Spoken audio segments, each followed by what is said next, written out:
No, no, no. Da, da, da, da, da, da, da, da.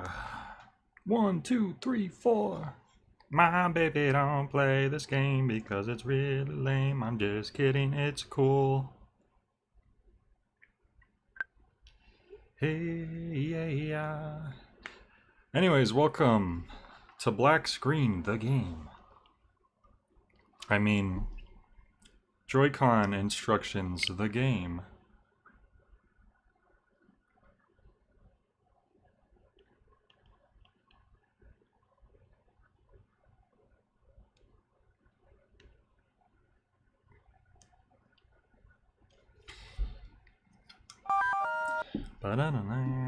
Turned into a Travis head. This is the 20th year commemorative grasshopper anniversary. Alright, so let's go. I think that's another reason why this game is such a huge Avengers crossover thing.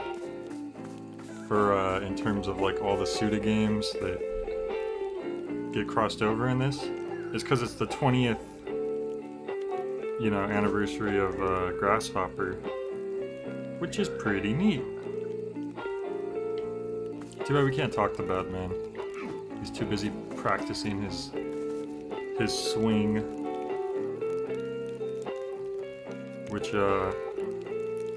have to admit, it's quite deadly. It's quite powerful, you could even say. Alright, so let's see. I think we're pretty much ready to hop into the next game, but before we do that, I'm gonna change my shirt, because I love Daily Premonition, but hey, sometimes you just gotta change things up once in a while.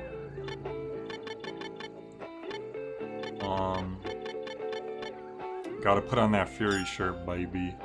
It doesn't exactly perfectly match with his jacket. To be honest, like some colors match better with his overall outfit. Killing wasted resources. Wow. I kind of like how the yellow shirt goes with the purple jacket. That's kind of a good match. Black and purple is good too because he's got black gloves. The red is a little extra, but it's a pretty sick shirt overall. So we can go ahead and put that on. Sure, why not? And I think we've done the faxes and whatnot. Hey Fax, speaking of fax, but it's Fury, exactly. It's Fury. How can we not wear it? You know what? We gotta read the game. Wait.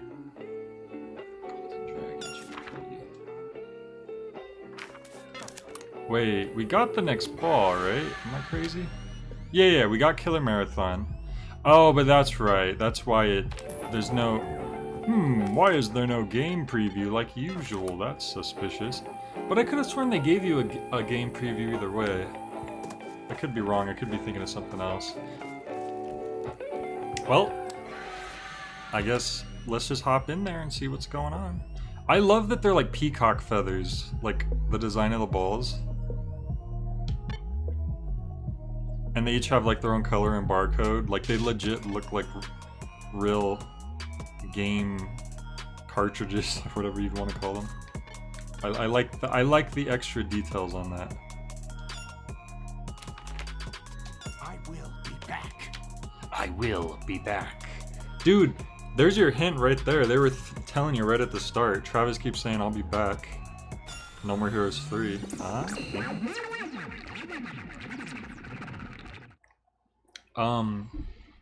Fact said question, do we hear from Dr. Naomi in this game or see her at all? We don't actually. That's it. I hadn't really thought about that too much, but you're right. You're right. But you bring up a good thing to think about. No, yeah, Naomi is not referenced in this at all.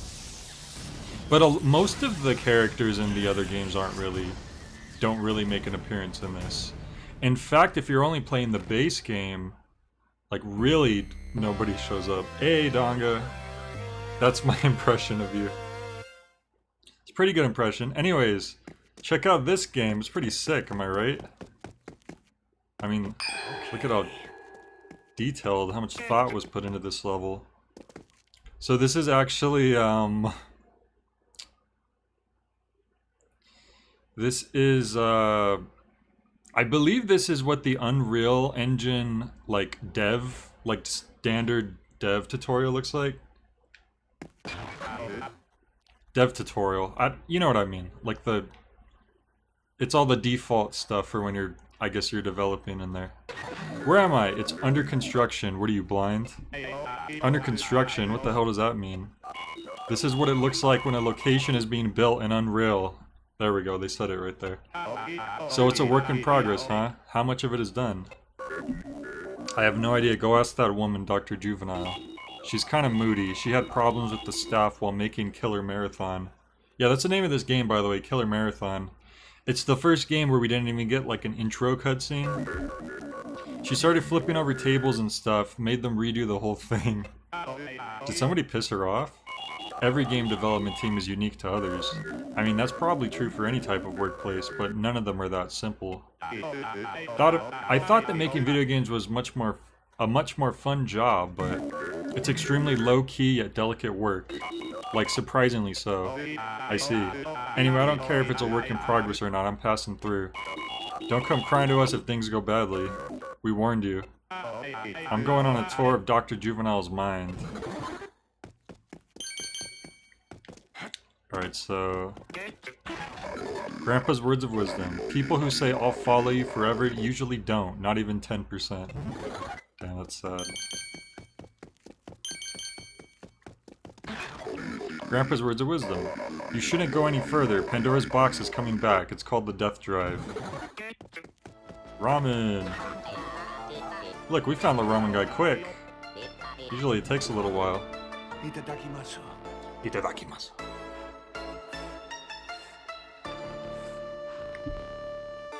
Gojiso-san. Tonkatsu Shoyu, the Yokohama bad boy. Enjoy the 1-2 punch of pork and soy sauce. Looks like it's got those big old, like, those, like, seaweed sheets, or whatever you call them.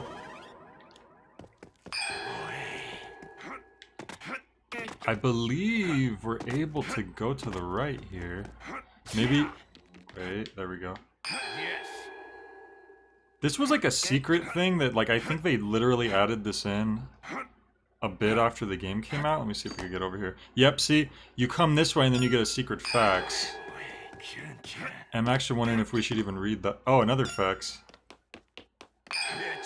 Probably doesn't matter. We'll see what order the fax are in. Yeah, so this, I remember this was added in later, that you're able to come over here.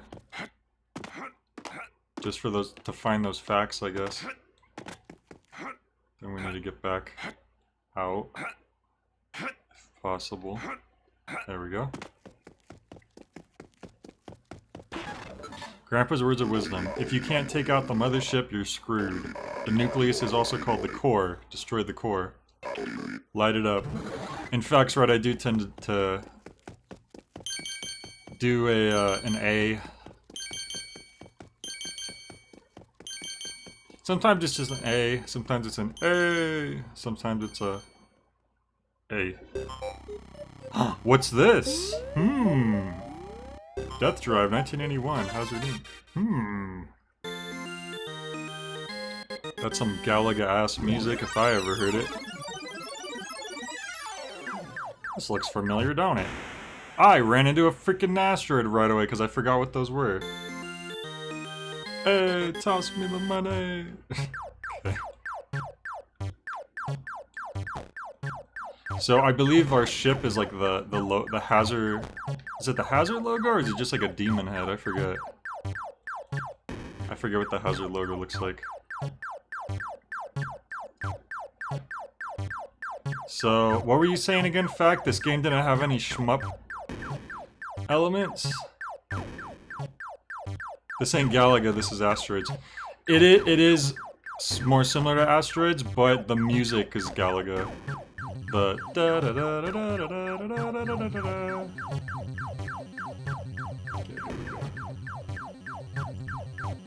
You automatically shoot as you're to go forward, which is weird. Oh, I forgot you had that super attack. I'll have to remember that. They don't explain the controls here because it's just arcade style. This is... Fact said, actually, this is technically not a shmup. Listen here, Fack. Listen here, pedantic Fack. Let me tell you a thing or two.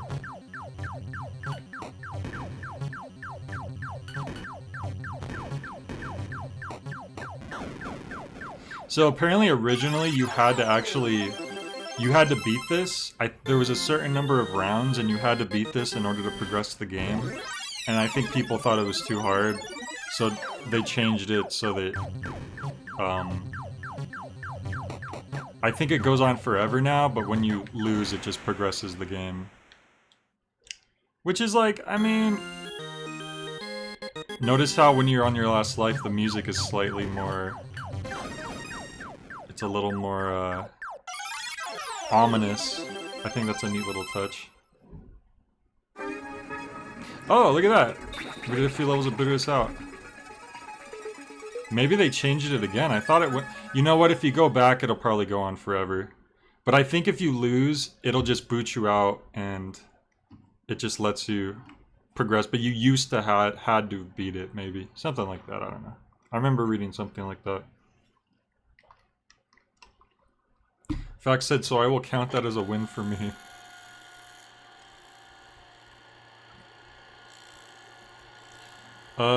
Donga says, my first experience with this minigame, they kept spawning me on top of asteroids and it was driving me nuts. Glad they patched it out. Oh, that sounds bad. Alright, so the copy of Killer Marathon I got wasn't just some pirate version. It was the Death Drive port of the legendary arcade game that started it all, created by John Winter himself. Whoa, John Winter. Apparently it's not finished. Dr. Juvenile must have created it by analyzing records and memories. I suddenly have flashbacks to when I was a kid, happening upon this game. The light emanating from the creepily alluring vector graphics seemed to pull me into another dimension. I wonder if Juvenile created this Death Drive Mark II specifically to facilitate this very experience. I kinda sympathize with Juvenile. No, that's just my imagination. Next up is the 6th Deathball, the final game. What'll Dr. Juvenile show me next? Bring on the next game. And that's it! We did a ball! It took us like, what, 5 minutes?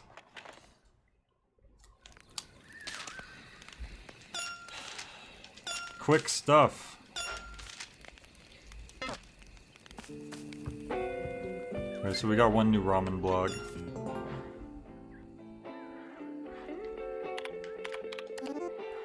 First off, when ordering this, you absolutely need to get it with the dried seaweed. Yep, that is seaweed, I knew it. If possible, a boiled egg too. And one thing you need to keep in mind when experiencing this ramen is this. Keep your chair as low down as possible. Take in the view of the silhouette from the side. Just as there are people who say a woman's silhouette is the sexiest thing ever, this ramen silhouette is just gorgeous. The somehow voluptuous silhouette with the seaweed protruding ever so slightly, and the suppleness of the short, thick noodles when you pick them up from the soup. If only I had a beer to go with this. -2 points. I love how he gets so... He gets so verbose about how much he loves the ramen, but they don't have beer, so they keep getting a negative score. It's great. Killer Marathon speedrun, baby. Baby. Yeah. Let's check out these facts. So, the facts that are like, end with 100, 200, 300, those are the main story ones. The one that has an extra number at the end, those are like extra... The ones that we just unlocked, so we could actually read those. Hacking the CIA led to a terrifying discovery. We realized why almost 30 years of time passing had apparently reawakened the Death Drive Mark II. I turned into Elmer Fudd for a second. Deep beneath the CIA headquarters sleeps the Death Drive Mother Machine, the Death Drive AAA. This Mother Machine was an all-new tool of war. After creating the clones, they could be controlled remotely after being sent into the field. The clones were loaded with filtered cameras, making the opponents they faced in battle look nothing more than the bugs you've been fighting inside these games, erasing any sort of guilt and doing away with both the physical and mental damage sustained by actual soldiers in battle. These drones were the ultimate war machines. After Vietnam and the Middle East, these drones, incapable of suffering PTSD, would prove to be the most amazing and terrible solution possible to America's military issues. It's interesting like how Suda can get like so goofy and weird and tongue-in-cheek, but at the same time he puts in like these really interesting political commentaries, like these things that like reference actual events or things that are like really serious. I don't know, I always like really appreciated the balance of these things. Like it gives you things to really think about while also just giving you like a really wacky, crazy experience. Anyway, clearing 6 games will cause the DD-AAA, sleeping beneath the CIA headquarters, to reset and eventually restore itself, and you are about to make this happen. However, I want you to remember this. I'm in no position to stop you. Actually, with such an accurate idea of the timing of the system restoration, I should be able to handle this. Crisis means opportunity. We will fight for hope. God bless America. K. And then we'll read the bonus ones. We spent such a long time fighting against the restoration of the death drive, but times have changed, bringing new advancements in AI, and the system itself has evolved greatly. Up till now, the system ran on programs created by man, but now we've reached the point where AI is able to learn independently and repair itself, and it's created an AI that can connect to and sync with the human brain. Apparently, the mother machine beneath the CIA headquarters has been connected to the brain of the recently dead legendary game creator John Winter. We just heard about that guy. John Winter was our teacher, and it was he who created the first version of the death drive. I had believed that it would be impossible to prevent the system's restoration, but then you showed up. It seems that however advanced an AI may be, the condition of having to clear all 6 games was crucial after all. Whether or not you end up clearing the games, the CIA will likely find a way to work things out eventually. This means that we have no choice but to go up against them now while the time is right. I'll continue this later. God bless America. Okay. Jack said it's always good when a game has multiple levels to it like that. It makes replaying it a lot more enjoyable. Yeah. That's definitely a huge thing I appreciate about Suda games in general. Like Killer 7, like the first time playing it, it's just you're going to miss a lot of things. You know, I feel like that's almost by design. And a lot of people, unfortunately, still think that the whole point of Killer 7 is that it's so random and crazy that it's not even supposed to mean anything. And even as a kid, like, I was so confused about so many things that I didn't get it. And, like, it's so much nicer when you realize that all the stuff that seems random and crazy isn't just random. Like, there are reasons for things. Or at least most of the things, there are reasons for it. I'm sending the blueprints for the DD-AAA. Take a look. I think you'll understand just how massively tough an opponent we're up against. So here's the blueprints. Look at that. It kind of looks like a giant version of something actually. So it looks familiar. Okay, on the bottom right, that's like a really good image of it. That's crazy. Zach said, yeah, it's hard to get a solid grasp on Killer 7 with the casual playthrough. It is. Like, I was already immersed. I think even if you don't dive deeper into what the story means in Killer 7, it's still just already such a unique and, like, cool experience that just, it's worth playing just for the casual experience, even.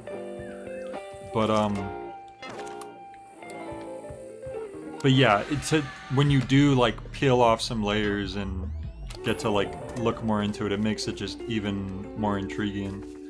All right, next Deathball.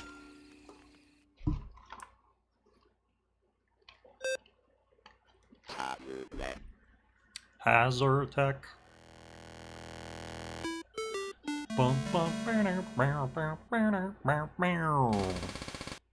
Number 5. Oh, you know what I just realized? There is like 2 actual levels still for the base game. So, yeah, okay. This should work out. Listen to this, Dream. It's about a guy. Okay, what guy? A real asshole. His name is Damon Ricky Tilello. Ricky... Oh, Tiello, that's an I. Sorry, that it's so pixely. Ricky Tiello. From Utopinia? Yeah, those IT type dudes creep me out. Ooh, I think Fact recognizes something. A world of data with no actual substance. I mean, video games are just made up of data too, but that's okay. But those have substance and emotion. IT was born from aversion to those.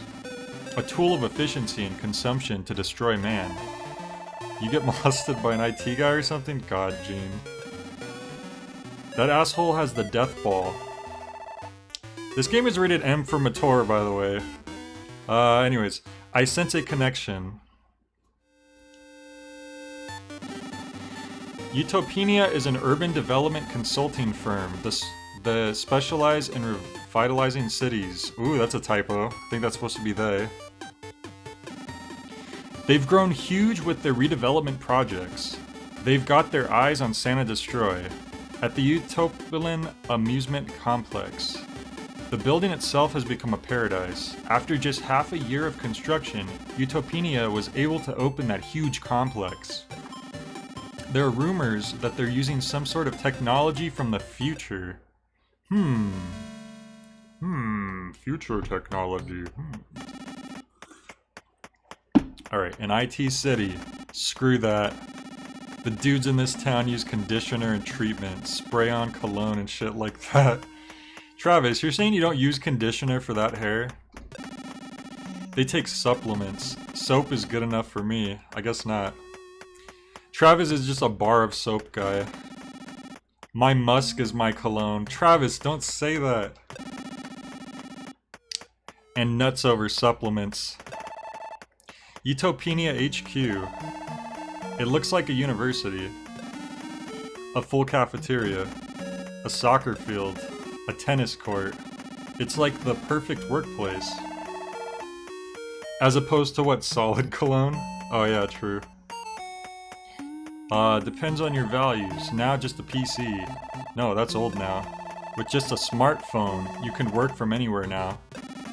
So this campus is all for show. Let me see the CEO, sweetheart. Travis, watch your tone. They're gonna kick you out. May I ask your name? So, I'll say right now, this girl...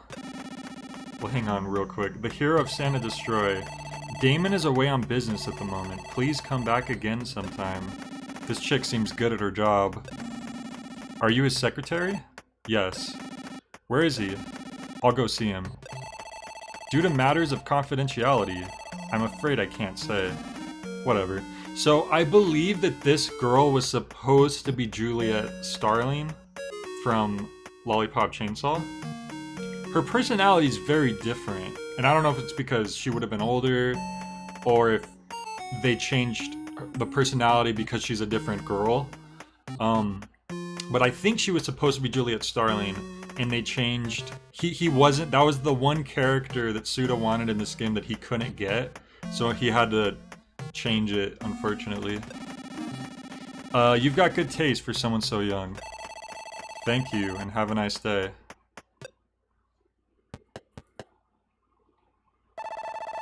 That t-shirt, Mappy, that's pretty cool. She's really something. Would also explain why she goes unnamed, sorry. She might have a name, I'm not sure. Oh, there you go. My name's Juliet Chesterfield, yeah. I remember she did get a name. I work at... But I mean, that kind of says it right there. I work in Utopinia as Damon's territory secretary. You know what a territory secretary does? I call the CEO to wake him up. I check the traffic before he leaves. It's a real hassle. I stop by the primary secretary's house, and then the CEO's. If there's even a bit of traffic, the primary secretary gets pissed off. Then I clean the secretary's office. Prepare the breakfast buffet. Welcome the CEO. Deal with the claims and complaints all day. Tertiary. Okay. Well, thank you for... I feel like you told me this recently. Like, I read that and I didn't get the word wrong. I didn't get the word wrong. I didn't pronounce it right. Look, that's a weird word and I never hear it spoken aloud. Tertiary secretary. That rhymes more. Anyway, deal with claims and complaints all day, mostly from the shareholders. I have to explain everything and calm them down. A big shareholder in New York hits on me sometimes. He took me on a day trip to Portugal on a private jet once. I totally would have spent the night, but I had to work in the morning. The shareholder understood, but since then, I have to keep my guard up and turn him down. Telling him if I get soft in my youth, then I'm finished. Sorry, I kinda rambled on there. I joined Utopinia after the CEO saw my videos. He scouted me right away. I was a pretty famous influencer, digging up and live streaming old vector video games. Some games were crap, but I saw the future in those primary color-based graphics. I became head of a huge vector game project in Utopinia. See, she just seems really different from Juliet from Lollipop Chainsaw, and I don't know... Like, once again, I don't know if she was changed because of that, but because she's very video game focused, and I don't... Juliet Starling doesn't seem like the type of person to be really into video games. I could be wrong. Wonder if we'll ever get to meet Damon's primary and secondary secretaries. Maybe. I was really kicking ass. The company was young, so I kept climbing up the ladder. Since I was a kid, I dreamed of being a secretary. So I requested that they make me a tertiary secretary position, or that they make the position. Now I'm a subordinate, in subordinate training. But that man, he noticed Namco's famous game Mappy on my shirt. Travis Touchdown. I know that guy. He beat me in the Unreal Tournament finals. I could never forget him. Back in the day, I was a pro gamer myself. Man, I'm hungry. I like how it just ends like that. I like how they're able to get Mappy referenced in this game, but they couldn't freaking get Juliet Starling. I love these char sui noodles. They're really simple and remind me of old Japan. I've never actually been to Japan, but somehow ramen makes me feel super nostalgic. Travis just went to Japan. Gyoza and beer. Can't beat it. Mind if I sit down? It's you. What a coincidence. I love ramen too. What a convenient coincidence. Have a seat. Excuse me. Hold up. I remember. The 2008 Unreal Tournament World Finals. Only you and I were left at the end. I still have nightmares about that mistake. I was still green. You weren't green. You went for beauty and battle, not the win itself. I like that. I don't need your consolation. If you don't win, it's pointless. But that's not what you came to talk about, is it? Nope, tell me where Damon is. I need to talk to him. Travis, who are you exactly? You're not just some random gamer, are you? You smell like blood. You know, it's funny. You smell like blood too. Maybe from way back in the day. I left my past behind when I left home, but I guess I can tell you where Damon is. For reals? Where is he? How many bowls of ramen can you eat? If you can beat me, I'll tell you. Right on, I'm down. Imagine if that was a minigame you had to do, just you had to beat her in a ramen eating contest. Just kidding. Damn. You shouldn't waste ramen. Let's just enjoy what we have. Yeah, you're right. City of Split, Croatia. Croatia? How many hours away is that by bike? Look it up yourself. 96 hours! Utopinia is putting on a huge festival. There's a VIP party tomorrow. That's your chance. But don't kill him, okay? I can't promise anything. I don't think you can ride to Croatia on your bike, Travis. I don't think that's gonna work out. Festival venue. VIP room. Oh, Damon. Huh? An intruder? This guy's suspicious. This guy on the right, look, is it Max Headroom? That old... It was like an old MTV thing. Yeah, he looks like Max Headroom. Yeah, he's even got the background too. That's interesting stuff. Actually, I don't know if it was MTV. It was an old character either way. Take him away. You calling me suspicious? Do it. See, Donga and Infacno.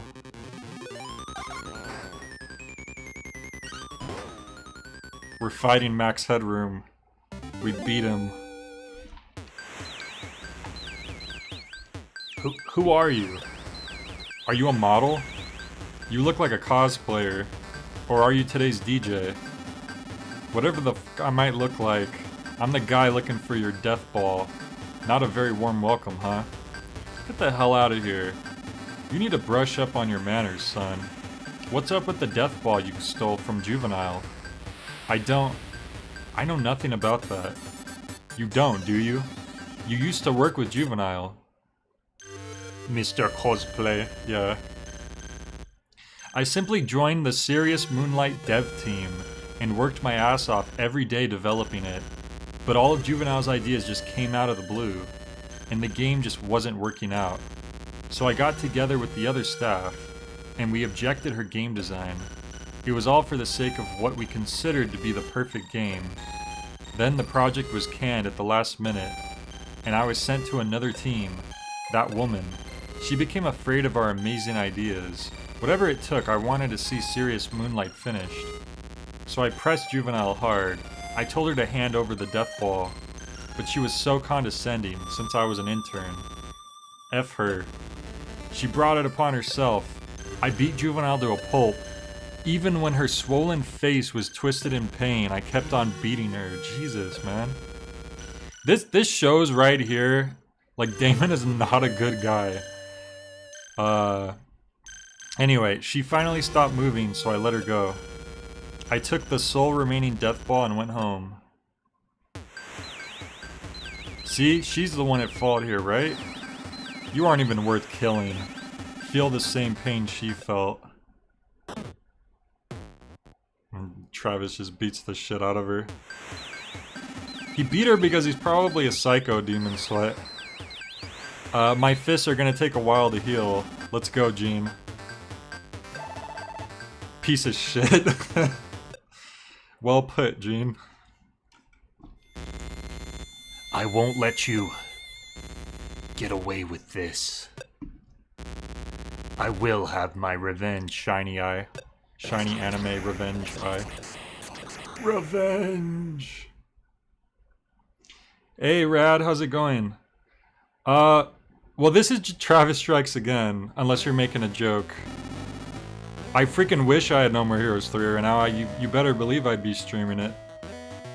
I feel a chill. Yeah, and I got goosebumps. Uh-oh. Damon! So yeah, a lot of people forgot or didn't realize that the same Damon in No More Heroes 3 that's been shown in, like, the trailer is the Damon from this game. Like, he's literally in here. And he already has a reason to hate Travis. So, yeah. And we got a new Deathball. Yeah, I guess we could save now.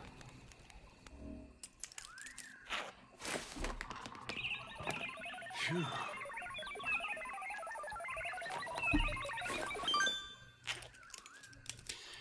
That Fury t-shirt. I really hope they continue the indie game t-shirts for No More Heroes 3. Good bad man. He might have a drinking problem, perhaps. Maybe. Alright. We have a new... Here we go, Serious Moonlight. Alright. Super special title for the Mysterious Death Drive Mark II. This title screen is all the info we currently have. Serious Moonlight. There's a heart with arrows going through it. Expectations are maxed out. The story is apparently based on battling an evil demon lord in a world of fantasy. Jack said, what tipped you off? Was it his beer can bandolier? Oh, Yeah, I love that he has that. More mystery. Devs locked in a room, forced to work on the game for an entire year. I'm Carlos Setagaya, a game reporter who will absolutely not let you down. Today I've got a special piece I'd like to share on a really huge development in the gaming world, one that's completely shrouded in mystery. Don't get too shocked now. Actually, no, wait, I hoped you're shocked as shit. The only info which even the great Carlos himself was able to get his hands on consists of a title screen and some vague information regarding settings. This report is the result of an entire month spent staking out a certain game company. However, I was unable to meet directly with even a single person working on this title. Nobody comes into the office, and nobody leaves. What the hell is even going on? Well, I'm gonna go out on a limb and say this is what the hell is going on. The dev team has been living in the office. Since they're apparently even sacrificing their precious beauty sleep to work on this game, it has to be something awesome. The title is Serious Moonlight. That's English for a serious moonlight. A moon that everyone takes into grave consideration. Yeah, that makes sense. Maybe it's like a Nostradamus type thing, a game taking place in December 1999, and this heart on the title screen, and the 8 arrows sticking out of it. Do you play as Nostradamus in this game? They have no idea. Yeah, 8 arrows. They don't know, like, barely anything about this game except it's supposed to be amazing. Final Fantasy of the 20th century. Evil Demon... Wait a minute. Isn't the 20th century like the... I'm trying to remember how... That's the 1900s, isn't it?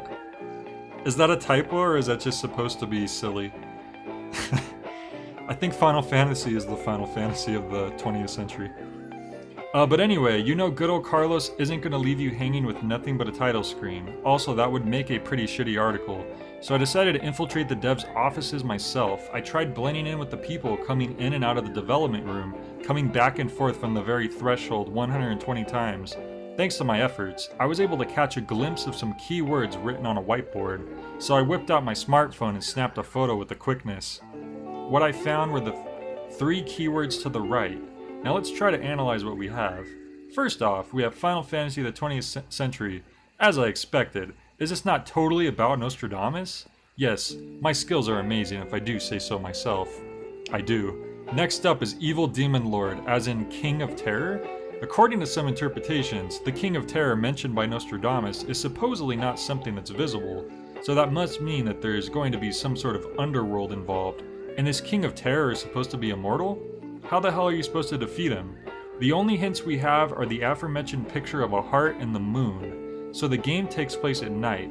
When the night falls, the entrance to the underworld opens and you go on an awesome adventure. This is absolutely it. This is complete conjecture.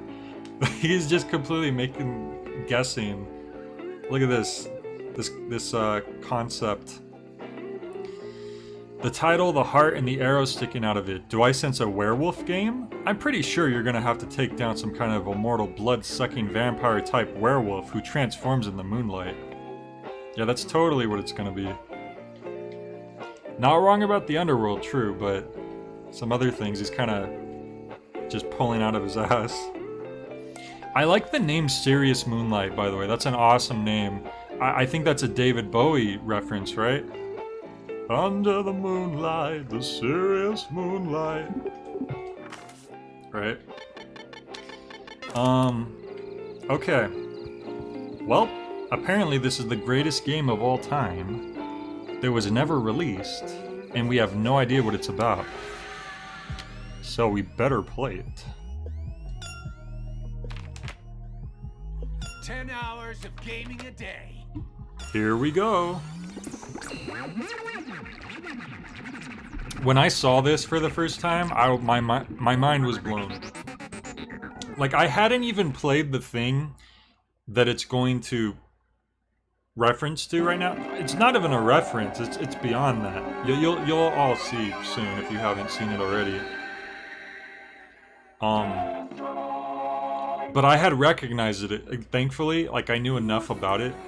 All right, here we go. People joke that this is where all the game's budget went to, was for this cutscene. Wait a minute, demon bats? Wait a minute! It's freaking Garcia, Hotspur, with his boy Johnson. aka his gun friend. Oh no, they caught him. And then this dude. This is a completely new character right here. We don't know who this is. But Suda freaking knows who that is. I'm sure he has his whole backstory and everything set up. When I first saw this, I assumed he would have been in Shadows of the Damned. Garcia, what are you saying? You take over for me now. Wait, what are you? Oh, they bring back Shadows of the Damned, and they kill off the protagonist in this. I gotta say, for as much like that EA does really dumb stuff, I'm really grateful that they let Suda do this. That was really good on them.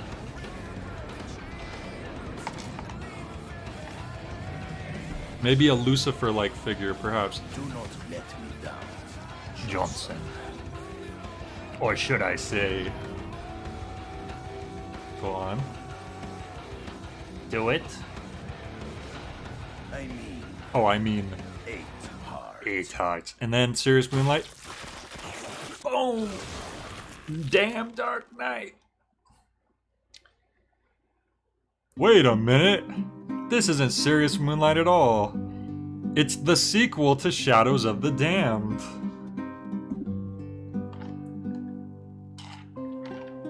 And copyright claim. Shaq said the idea of making hilariously wrong predictions about Nostradamus is pretty good. Oh, you know what? I didn't even catch that, but that's good. I love this. Like, this was...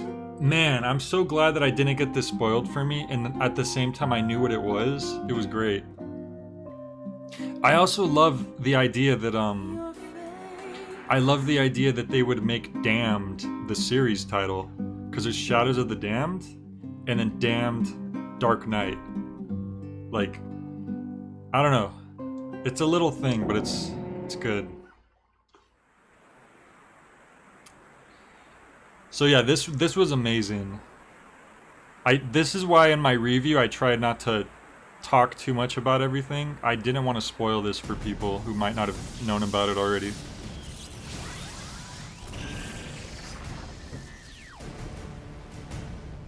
And then the music that plays on the title screen, the acoustic guitar, that music is played at the end of Shadows of the Damned. What's going on? The title of the Deathball was Serious Moonlight, a huge AAA dark fantasy RPG. But I know this world. It's from a game I beat 6 years ago, Shadows of the Damned. Garcia and Johnson fight demons. It's a famous action game. Is this the sequel or something? This is the Underworld. So, here we are. I want an E for Everyone remake called Shadows of the Darned.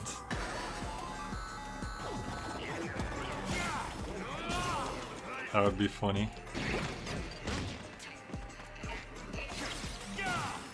Oh, you know what? I can get my Akira laser back now that I'm not fighting that boss again. Let me just use this bomb first. You know what? I should be saving stuff because I'm pretty sure some big enemies are going to pop up pretty soon, but let's...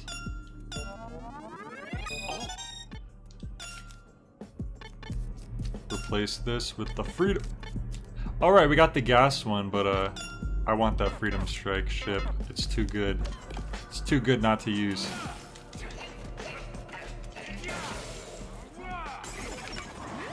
Yup, here's some big enemies.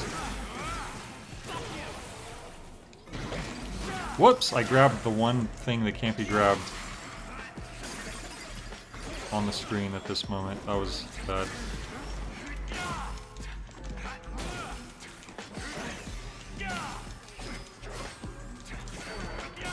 Oh boy.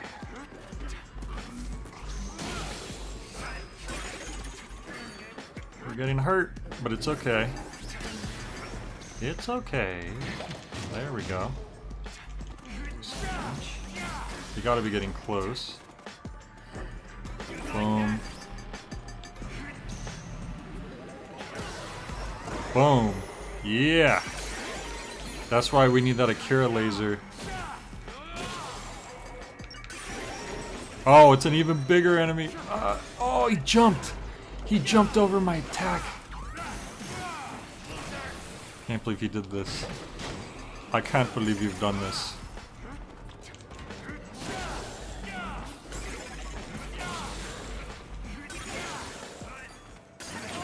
Ouch.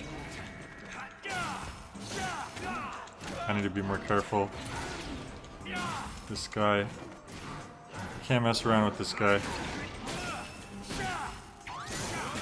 Yeah, there we go. Speaking of Akira, I wonder if they brought back Akira Yamaoka for this level.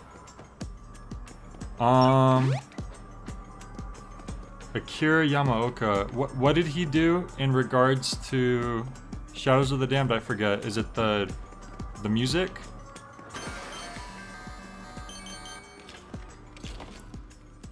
Is that the guy who did like Silent Hill as well? I think you had said before.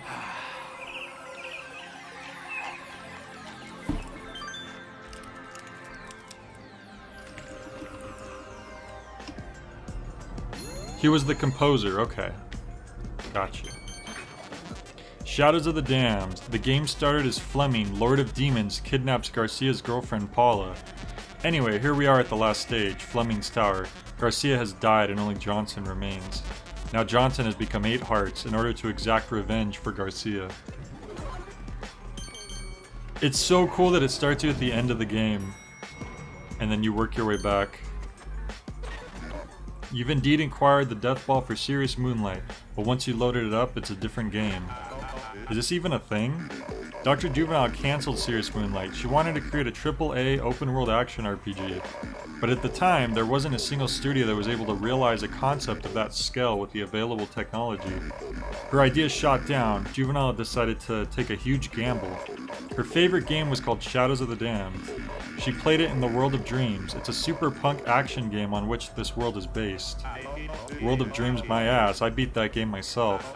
I felt sympathetic toward Garcia. You almost never see a main character as goddamn cool as him. Back when the big trend in games was super yoked muscleheads, that dude rocked that racing jacket like nobody's business. Wow, did he just mention like... Because at the time there was like what, like Gears of War and stuff like that, I guess. I mean, it's not like Garcia's a small guy, but... Here's a little warning for you. Staying in the dark area will incur damage. Be careful. Just sit there without thinking, you'll die pretty quickly. Yeah, Garcia is pretty fit himself. I mean, I guess not, maybe not compared to like the Gears of War people, but they're like cartoonishly proportioned. Garcia looks like an actual guy who's like still pretty jacked.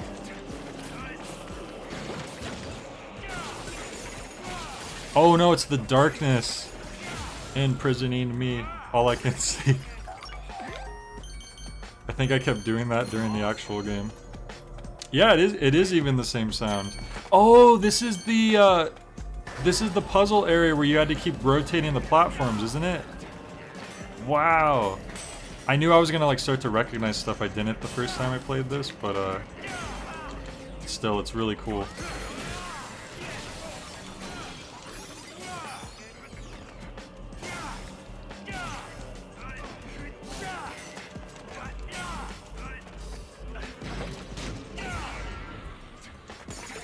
Yeah, we're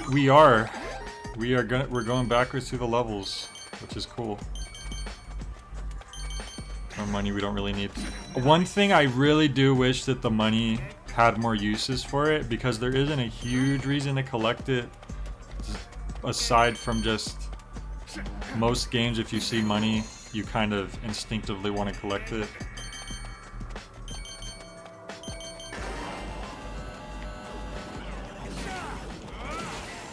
I'm not sure what else they could have made cost money though, since right now the only thing is shirts. Maybe if like there was more accessories, like that's the thing though, you don't really get many close-ups of Travis at all, so it's not a huge deal. But I don't know, maybe if you could buy like a new jacket color. Why would you ever want to change from this jacket though? It's so good. I wonder if they gave Travis a purple jacket because of Garcia's purple jacket, and like they knew that you're gonna be in this game.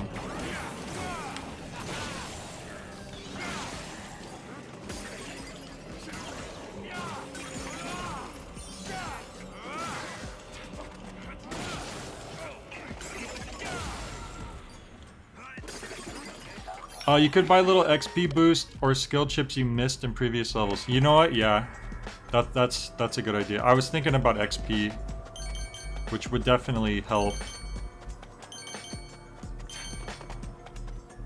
And then the skill chip idea is pretty good. Maybe even some skill chips could be ones that you just buy.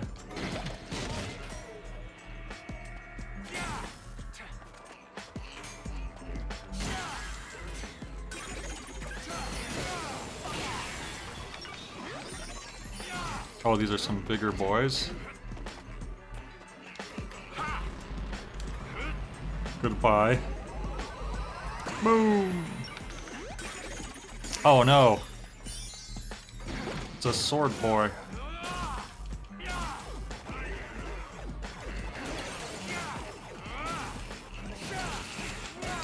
Oh, there we go. Yeah! That is so satisfying when you get your level 3 charge and you hit a bunch of people with it. Especially when it clears everything. Is this the place where the grappler enemies were? Oh, it is! Yeah, I'm pretty sure it is. Fact. I wasn't thinking about that, but yeah. I need to like kind of start analyzing the levels more. Well, I guess I have been. I just that time I wasn't paying attention. Justine, Fleming's beloved songstress. No one who has ever heard her sing opera has ever come back alive. She stands before Garcia, giving the sense of a huge boss fight to come. And the battle turns out to be 2D, yeah!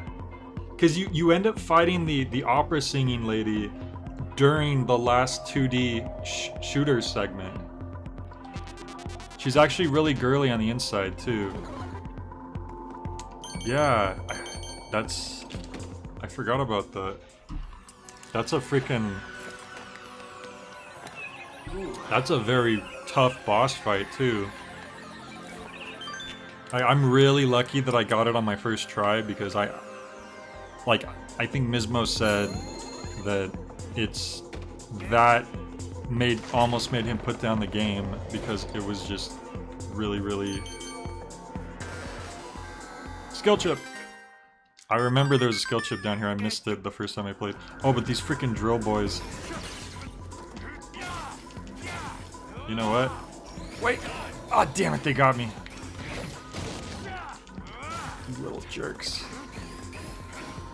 The only like weakness that the Akira laser has is that it's so slow. You need to combine it with another chip that like stuns or slows down your opponents. Else there's no reason trying to throw it out, or else it's most definitely not going to hit them. Okay, we're doing okay though. Alright, let's see what that skill chip was we just got. Whoops.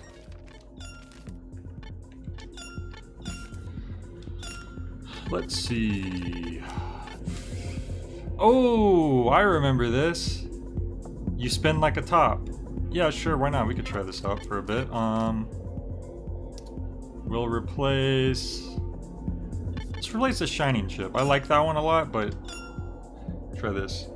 Boy, this generic white sheepman sure knows a lot about Shadows of the Damned. Yeah. I guess this white sheepman must also be a big fan.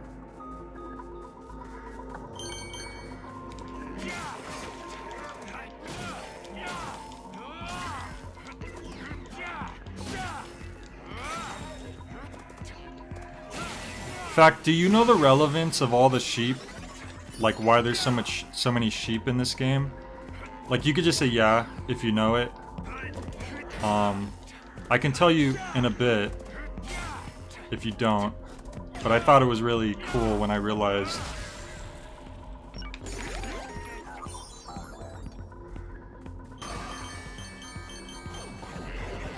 All right, I think you'll appreciate it. Well, I could just tell you right now, it doesn't really matter. So like, I don't think the game ever explicitly says it.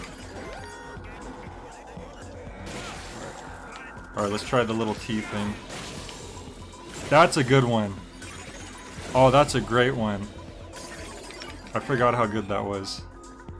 We might have to actually stick with that instead of the shining. There we go.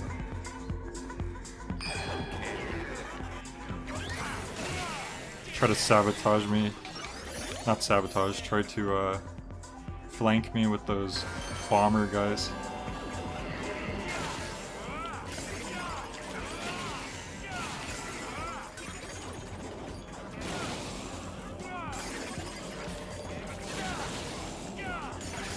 Oh, you took away my level 3 charge, you jerk.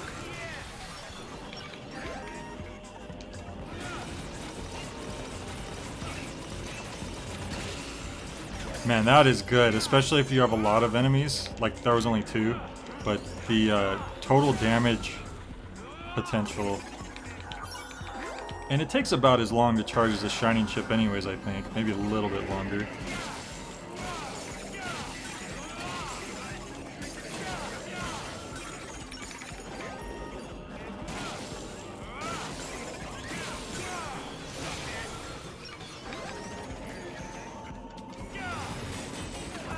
Whoops! I forgot about the drill guys. They're a pain no matter what.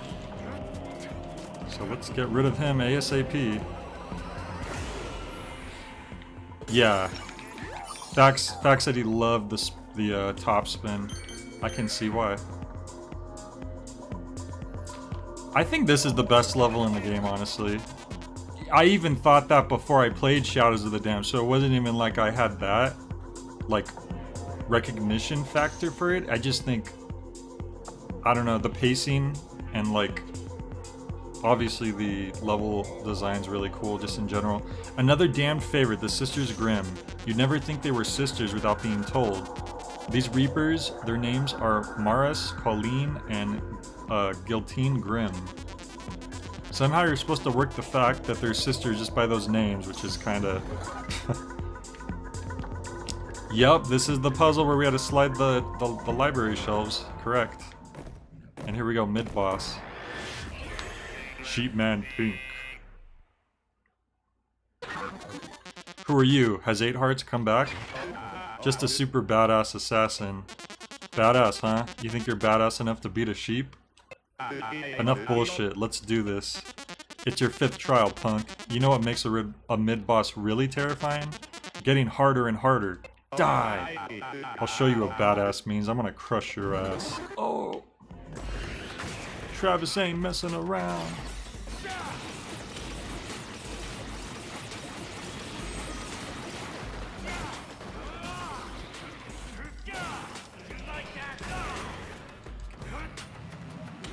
Kaboom!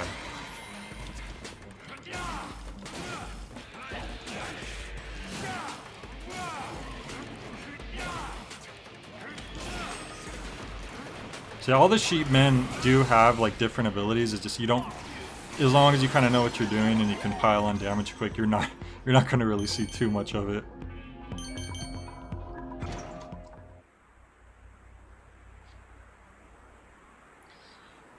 What's next, I wonder?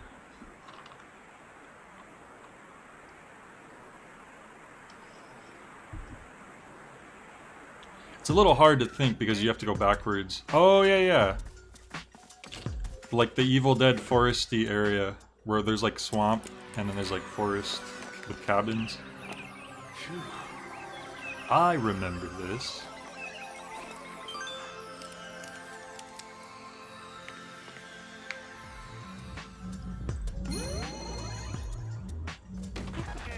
Elliot the Beast. The term psycho was created just for this guy. He kills, chops, flays, and eats. He was probably the biggest psycho of all of Fleming's toadies. C-R-A-Z-Y. Crazy.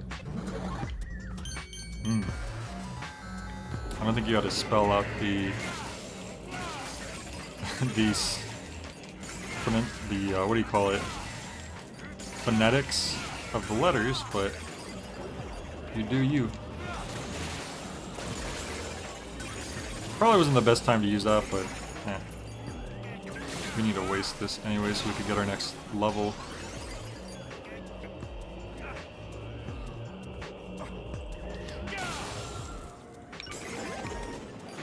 Oh, these guys. Alright, let's just get rid of you quick.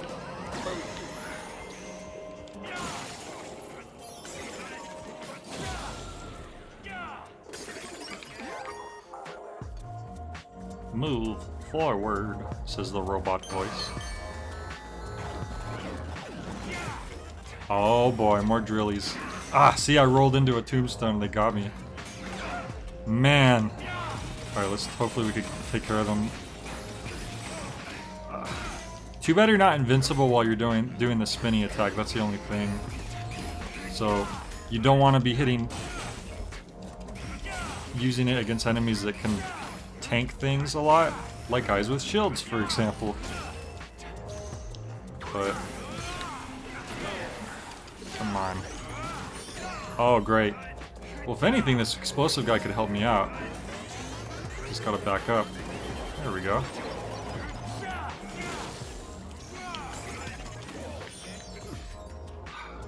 These drill boys, I swear. I swear, these drill boys.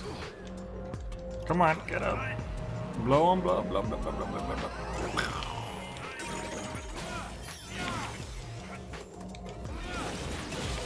There we go.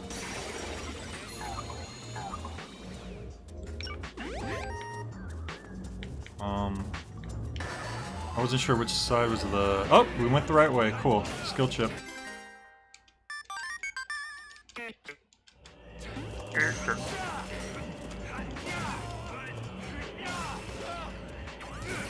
Their health's getting pretty low. Gotta be careful.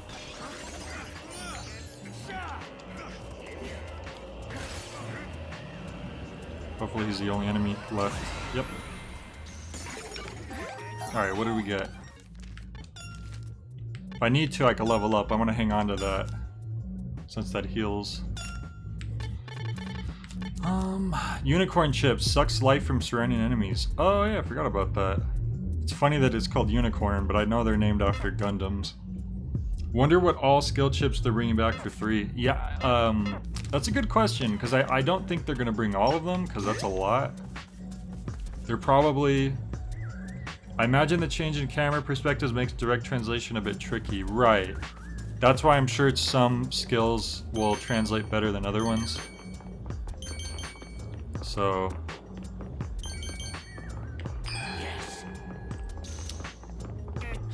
that'll be interesting to see. It's gonna be sick. The fact that Travis takes his death glove to the real world, it's awesome. Now this is a good place to use this. Because like you just kill them as they're spawning out. That's a perfect place for the top spin. I know they're bringing back the slow field, which is an important one. Really, that's good. That's really good. Oh boy. Oh, and then the big boy pops up, of course. And my skill chips have been deactivated. Okay, I need to heal actually, so I'm gonna level up. Yeah, I would always recommend hanging on to the... If you have level ups available, hang on to those in case you need to heal. I usually would use those for bosses actually, but when I first played the game, but since I haven't had to do that yet, thankfully.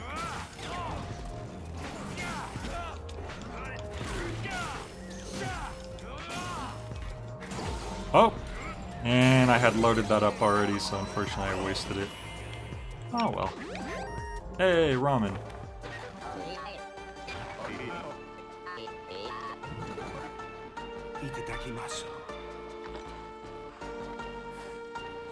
Dude, I hope they bring the Akira laser back. That would be a sick skill chip. Tsukemen. Ramen fit for the gods. The seafood-based broth provides a hint of class. And it looks like there's like a side of like Noodles and meat. Yummy. You've been annihilating the bosses pretty handily so far. Yeah, I think I have a pretty good remembering of how to fight them, I guess. Cause I remember, they're mostly not too difficult to deal with. Brian Buster Jr. could maybe deal a lot of damage if you're not being too careful. And, I think Smoking King is the first one who's like pretty challenging. Like he can really get you, and you need to realize how to get through his defenses. Like you can't just try to run at him and try to tank him, like that's not gonna work. But I kinda remembered how to fight him. And the last boss actually is pretty tough if I remember, so I guess we'll see how that goes. Which I think we're gonna do that in this stream. We should have time to do this game and then the base game, the final one of the base game. Uh-oh. Blow up. Oh, he got me! He just had to charge at the last second, that little jerk. That was my fault though. I should have been more careful. Oh, they're blocking it. That sucked. You'd think if you went behind them, the shield guys, you'd be able to damage them, but I guess not.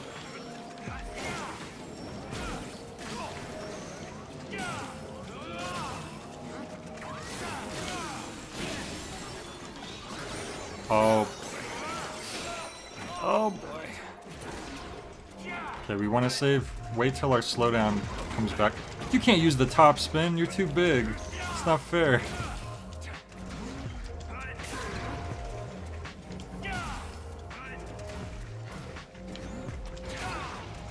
Gotta remember, you're not invincible on your dodge roll. It's literally a dodge. Like you have to just point yourself. Alright. Okay, slow down. Laser strike. I hate when games do that, when they're completely slowed down except for their turning speed. Yeah, it's weird, huh?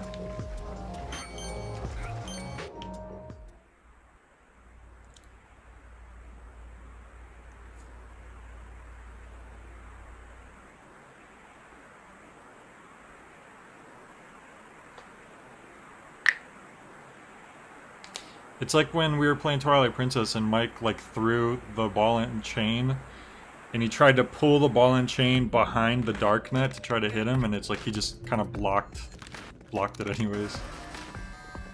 Oh, this is where we fought like a giant goat man or something, right? Well, he wasn't giant at first, so then he became... Oh no, he was on a horse. Was he even a goat? Okay, I forgot, actually. I think he was on a horse and then he turned giant. I think that's what this spot was. Which means we're getting closer and closer to the start of the game. Because I think that was like the first big boss you fight. Surprised White Sheepman didn't mention that boss. Maybe they will in a bit. Okay, this ought to do it. Yeah.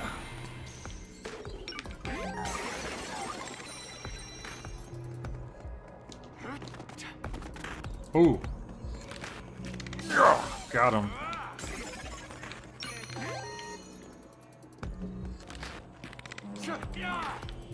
Wait, was this the one where it was like... Yeah. Let's keep going. Elliot, he just changes forms a bunch. Okay. I was trying to remember. Oh, this is where we fought the... What was he? He had something like a chainsaw or something, right? He had some kind of crazy weapon. I can't remember exactly. But I remember running around this area and we had to keep finding the goat head to make it light again, and we were like running from the guy. This was Elliot's first phase, okay. I remember, ooh, skill chip. We gotta make sure we get that. He had the harmonica in his throat, right?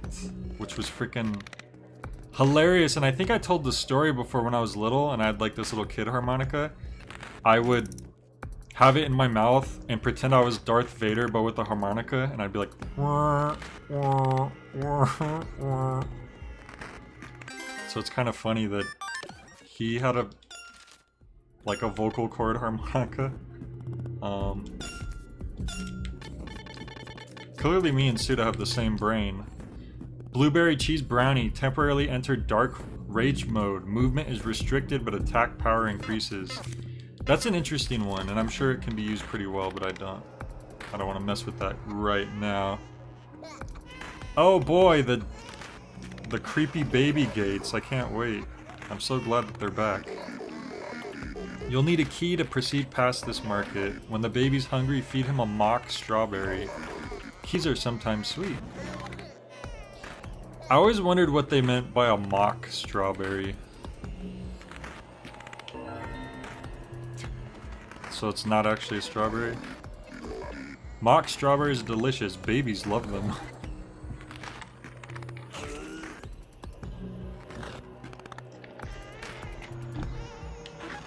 Baby isn't satisfied easily. Go find more mock strawberries.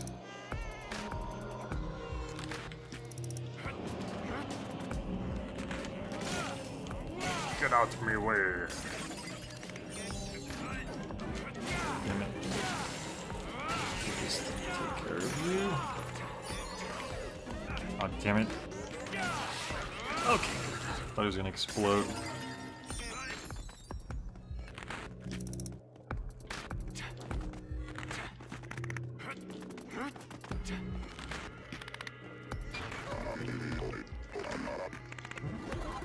Maybe mock strawberries are the non-demon tongue version. Oh, I forgot. They said that they were made out of demon tongues, huh? Baby's growing up. Go find the final mock strawberry.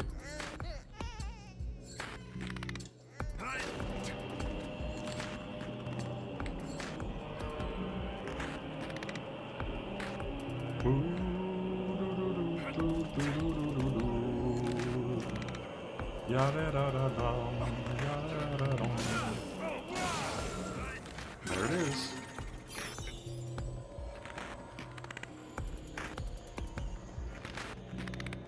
I feel like this music is something from Shadows of the Damned, isn't it? Or like a similar sounding.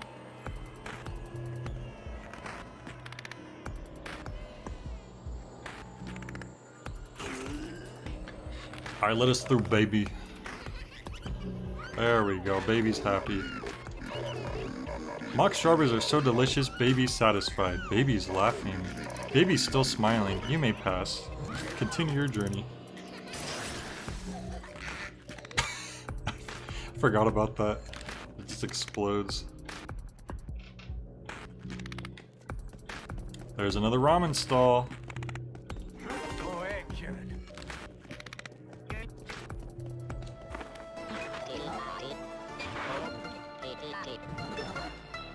Itadakimasu.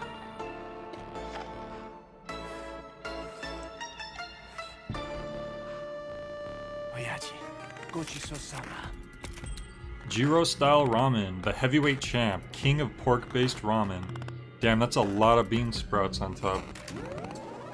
Slightly difficult for me to remember all the music from Shadows of the Damned on account of the audio issues. Yeah, that's fair. At least we were able to play it. George, this guy probably had the biggest impact of all the appearing demons, violently attacking the player while a harmonica stuck in his throat. Okay, so George was a different one from the other guy. Yeah, that's what I was thinking. Yeah. George was the weirdest character of all, making it hard to believe he was the first boss created. Weird shit, huh? Like, I can't remember the specific details of him, but I remembered him and the Goat Man were different.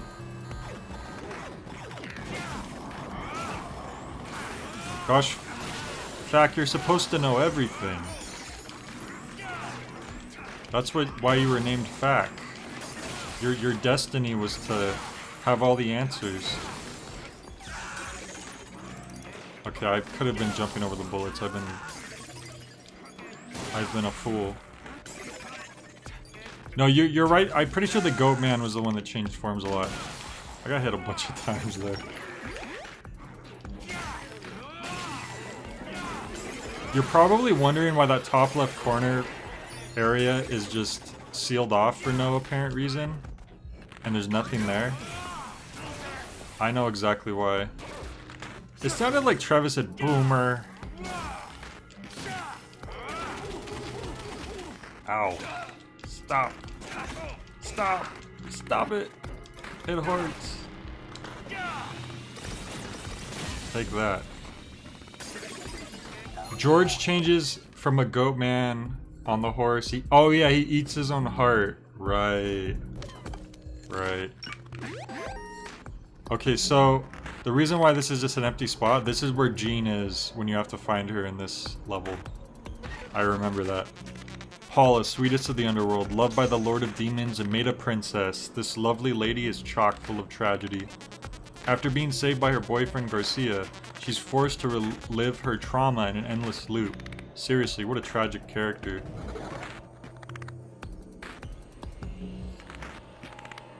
That was pretty messed up.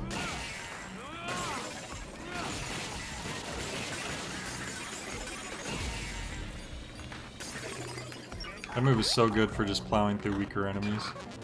Garcia Hotspur, his partner Johnson, is a talking skull who can transform into any weapon. These two demon hunters dive into all sorts of battles, striking fear into the hearts of even the demons of hell themselves. But it's the guys who think they can do everything on their own that end up having the toughest time.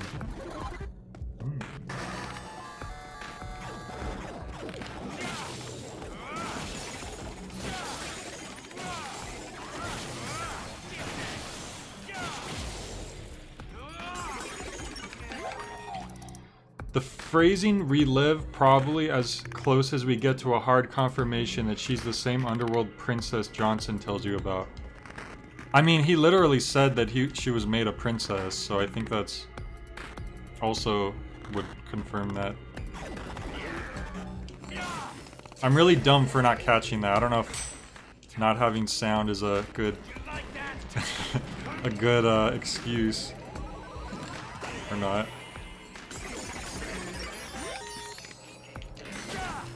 I was distracted by all the knot noise, I'm telling ya.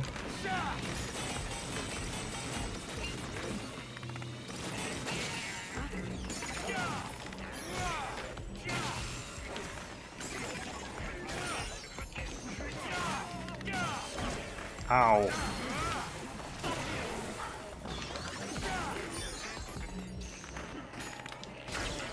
Ah, I was hoping to get the sword guy as well. That's okay.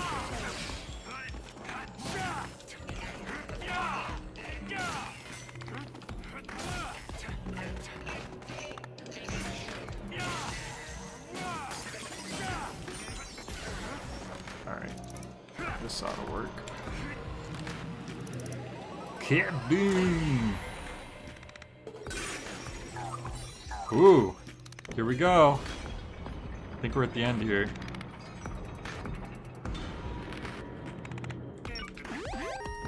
Yeah, this is the start, isn't it? This is like the very first level after we jump into the underworld.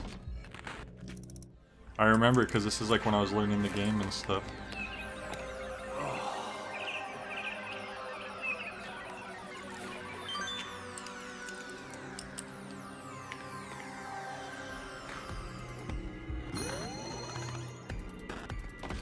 Boss battle time.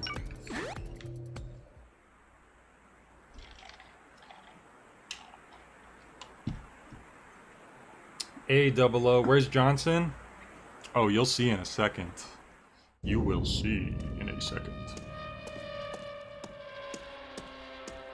Hey, look, it's my Discord profile picture. Also, welcome, 00. Are you really the Johnson? No, wait, you've got a different name now. 8 hearts. You know my name? Who are you? A gamer and a huge damned fan. A huge damned fan. It's a double meaning. How many playthroughs? Just 3, but not being able to carry over weapons was always frustrating. It's meant to set you back to basics. Oh, I'm not mad at that or anything. I always assumed there were probably memory issues and stuff. But if it ever gets a new port, I just hope that you're able to carry weapons over to the next playthrough, that's all. Yeah, I'll let the right people know. Alright, that's enough small talk. I just can't get over this. It's such an honor to be able to go up against the Johnson. The only one to whom I've ever lost to is Garcia. Always has been, always will be. Man, you're awesome, but I'm not gonna hold back. It's time for the legend to sleep. I hate the word legend. You do too, right, Travis? Yep, I can't stand it either. Okay, Johnson, let's do this. I'll take everything you've got. Bring it on, Travis. Here we go.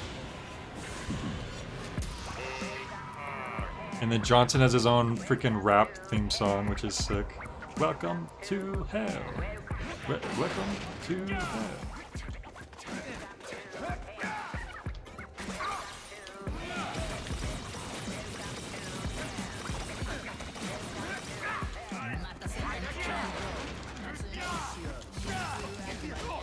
Whoops.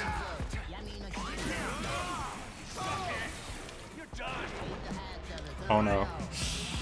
Oh, he left! Oh, he got me.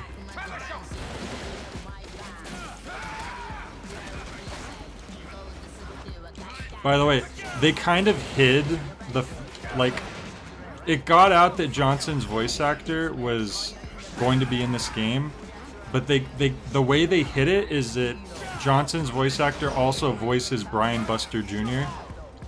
So they basically said like, oh, this guy's in the game as Brian Buster Jr.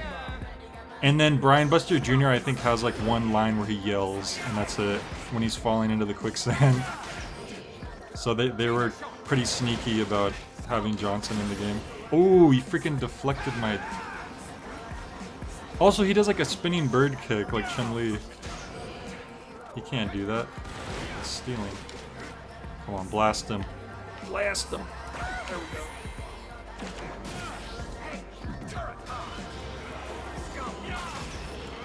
Alright, he summons these projectiles.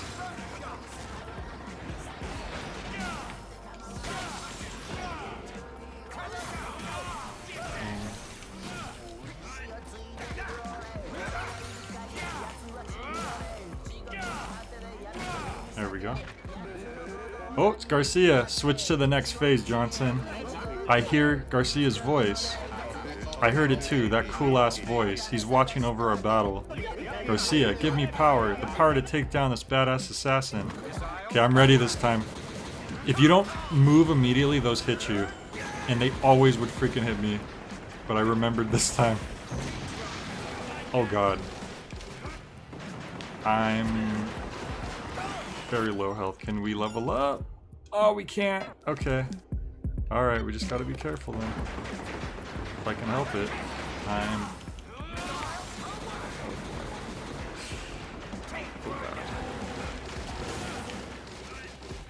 Oh god. Stun him. Oh, there we go! Look at my health. I have like nothing left. My time is now. Freaking John Cena. Belly to belly suplex. Whoa! Got him. Oh, some of his attacks are referenced to the guns. Rapid fire blue teeth, spread shot green skulls. That's a good point. That's a good catch. I was just too busy trying not to die, and I barely beat him without dying. S rank.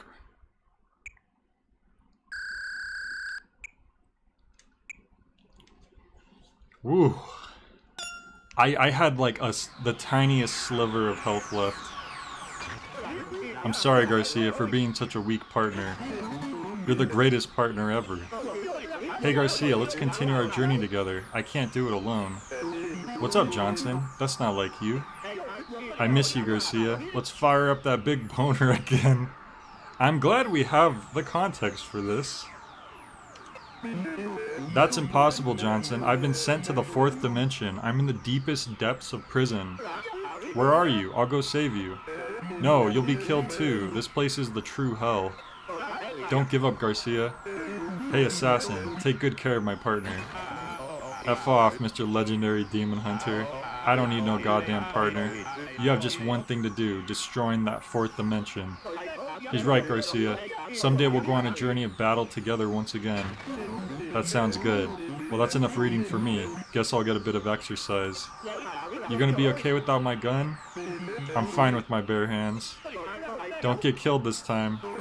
I'll never falter again. Wait for me, Garcia. I'm coming to find you. Finding the door to the fourth dimension will be a piece of cake if I put a bit of work into it.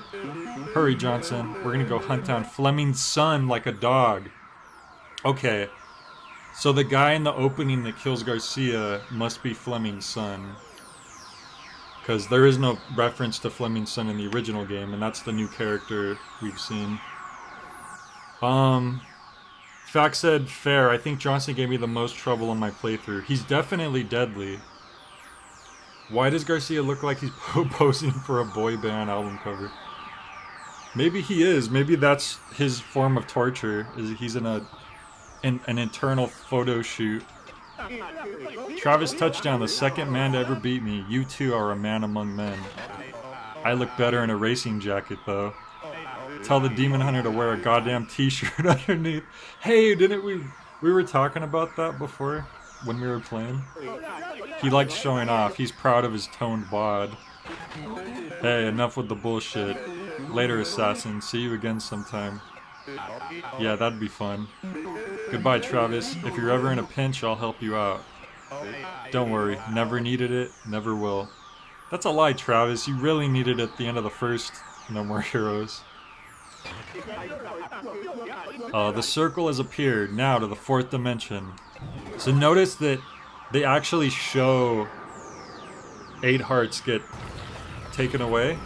He does it. I guess it's showing that he doesn't get killed. He just goes on to the next game. Goodbye, Johnson. So Garcia Hotspur is coming back. One more thing to look forward to. Oh man, being Fleming's son, does that mean Paula is the mother? I didn't think about that, but you might have a point. Which would make Garcia his stepfather?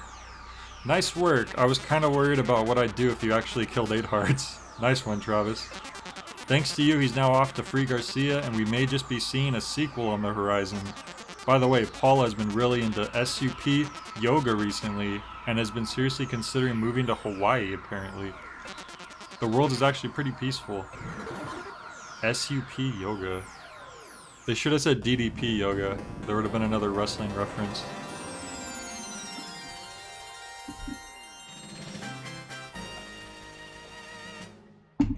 So this is actually a pretty sick skill chip from what I remember. Crossbone chip. It's literally like the ice power you get from in Hades, the turret, except it's a skull turret.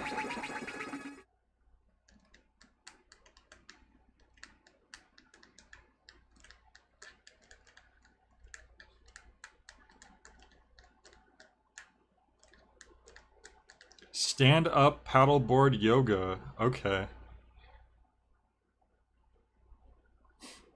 Yeah, I did not know that.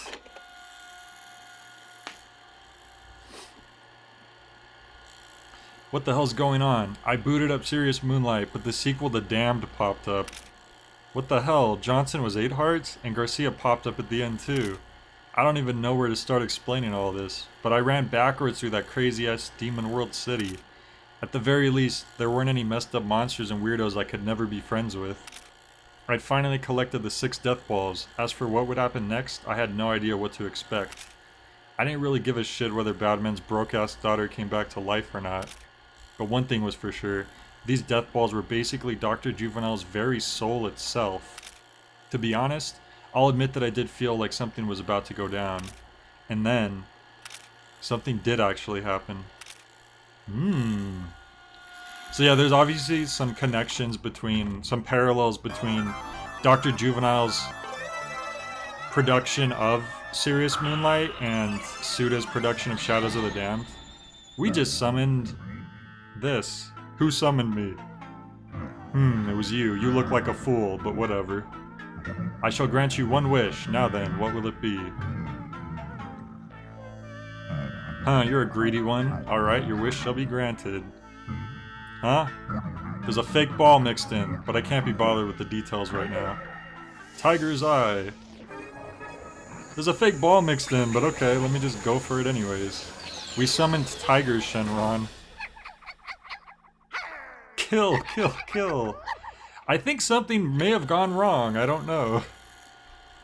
And then it's bad, man. Well, yeah, it surprised the shit out of me. A dog, an effing dog. This tiny ass little dog just appeared out of nowhere. I'll never forget what happened. That dog that showed up. On the outside it's, well, a little dog, but it turns out it was actually Bad Girl on the inside. Or rather, it was Charlotte. Either way, what I'm saying is my daughter apparently came back as an effing dog. Huh? Why a dog and not a cat? That's not the goddamn point here. The right question would be how the hell I knew that dog was my daughter. I don't give an F if you're one of those weird-ass cat people. Anyway, I actually screamed out loud, "I didn't raise no goddamn dog, Charlie." Once Charlotte became a dog, it was like she'd gone back to being a little kid again. It's called infantile regression, I think. I guess she understood who I was, and even though the Charlotte I knew would never do this kind of thing, she got all happy and wagged her tail. She came right up to my legs, started making these weird dog sounds, then went and pissed all over the place. So happy she pissed herself. I was surprised, confused, and even somehow kinda nostalgic all at once. Basically, my emotions were all over the effing place. Then I started thinking about what I could do to undo this curse. That's when I was faced with a new problem to solve. Looks like I'm gonna have to do some shit I'd really rather not have to do again. So tell me, man, what the hell do I do now? Yep, so our wish kinda came true, but didn't really happen properly. I mean, you should probably care. You did kill her, so she probably doesn't like you, Travis. Yeah, true.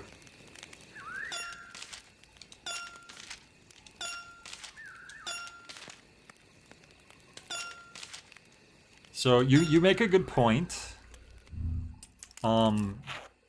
Travis killed. I like that Bad Man calls her Charlie as a nickname. That's cute. But that's a sick belt, Travis. I never really noticed that till right now.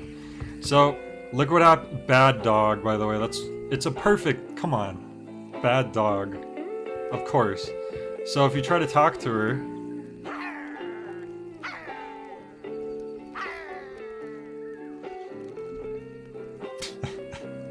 She doesn't like Travis because Travis killed her.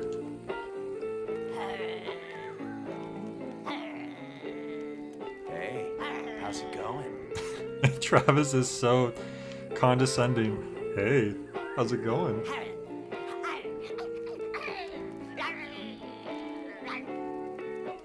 There's this one line Travis says, I want to hear him say it.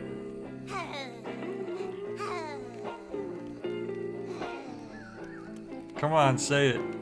I think the first time I played it was the first thing he said.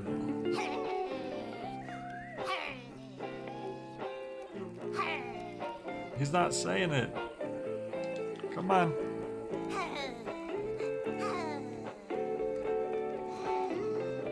Wow. You gonna do me like this, Travis?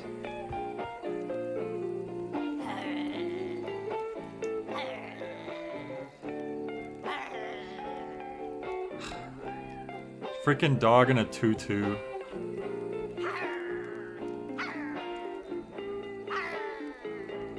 Wow, he's not saying it. That's weird.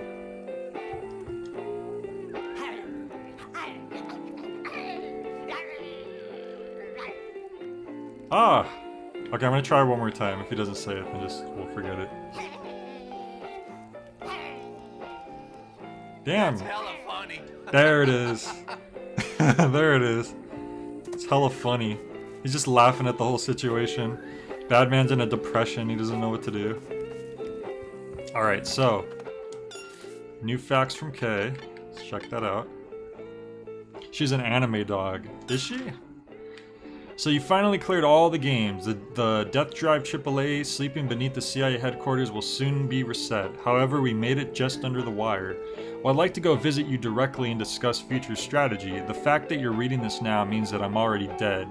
this is my final message, remotely set up to be sent to you automatically in the event of my death. And the fact that I'm now dead means that Juvenile is now likely completely out of control. While it's my hope that her wishes can be fulfilled, it is my own wish that she can be freed from the bounds of hopelessness. It was thanks to you that we were able to time everything so well. In a way, we fought together while standing on opposing sides of the line. But from here on out, I'm sure our respective sides will have no choice but to face each other head on. If we're able to come out on the top, then great. But if we are not, then please do whatever you can possibly can to stop the DD Triple H's abhorrent plans for humanity. God bless America. Okay. Being from Texas, he's hella a lot. Thought only Cali people say hella. Well, Travis is from California. He ran away to Texas so that he could be alone in isolation. Santa Destroy is like a fictional Southern California city. So that does match up actually. Do other places not say hella? Actually? I gotta check out our new ramen. The ramen reminded me of the old adage I just made up saying that eating is a documentary. The thick, strong noodles reflect the lighting beautifully just before I slurp them all up. The treasures of the sea, the sweetness, the spices, the rich tonkotsu broth. Waves of happiness rush over me one after another with no sign of abating. The super thick, super hot menma. What is menma? The char suey pork twins, the golden soft boiled egg. Everything comes together like a night fishing documentary. Shut up, it makes sense to me. Anyway, I don't even care if it's homebrew. I just really want them to serve me a beer. 67,789 points.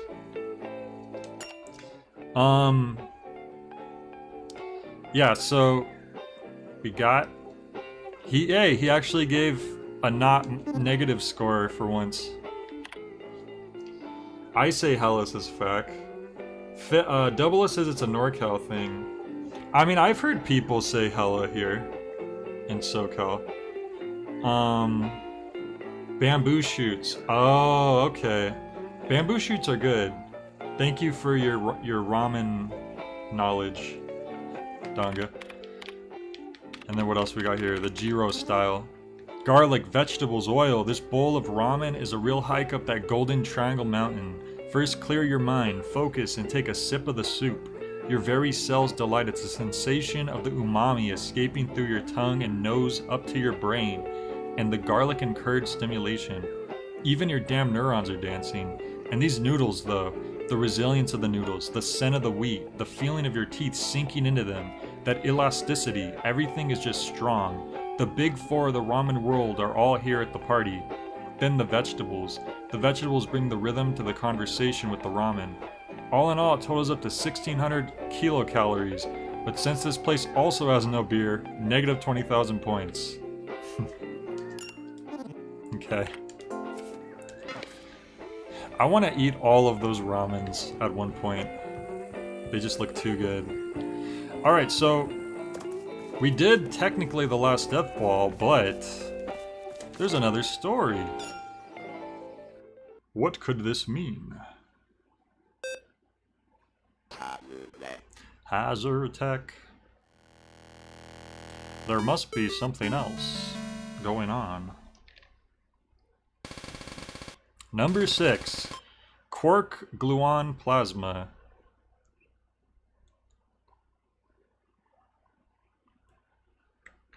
Do do do do do do do do do do. Nightmare Burger. Sorry, Trav. Oh no. Oh no. Kamui's got that silver eye glowing for calling you all the way out here. What happened? Huh? You're sporting a weird aura, man. Have a look at this. What's this supposed to be? There's like a man with an Ace of Spades mask? Oh! Okay, in the silver case, there's a guy with a Joker. It's like a very similar mask, but it's Joker. So I'm guessing it's a reference to that, and he's kind of doing like terroristic type activities. And it turns out... I mean, I'm not gonna go into it, there's too much to explain, but let's just say that's a reference. Please fight me. Kamui, what the hell? I told you. This guy's got dead eyes. Whatever, fine. I trusted you. And I can't turn down a friend's request. That's what I want to hear, Trav. Let's do this properly. Best out of 5. Now, for the first assassin. There is indeed even more game, fuck. What do you mean, best out of 5? Travis, I'll take you on. I love the perky young ones. I'm gonna beat you till you're... I'm gonna beat you till you like it. Jesus, Travis. Can you survive this? My 12 combo spark.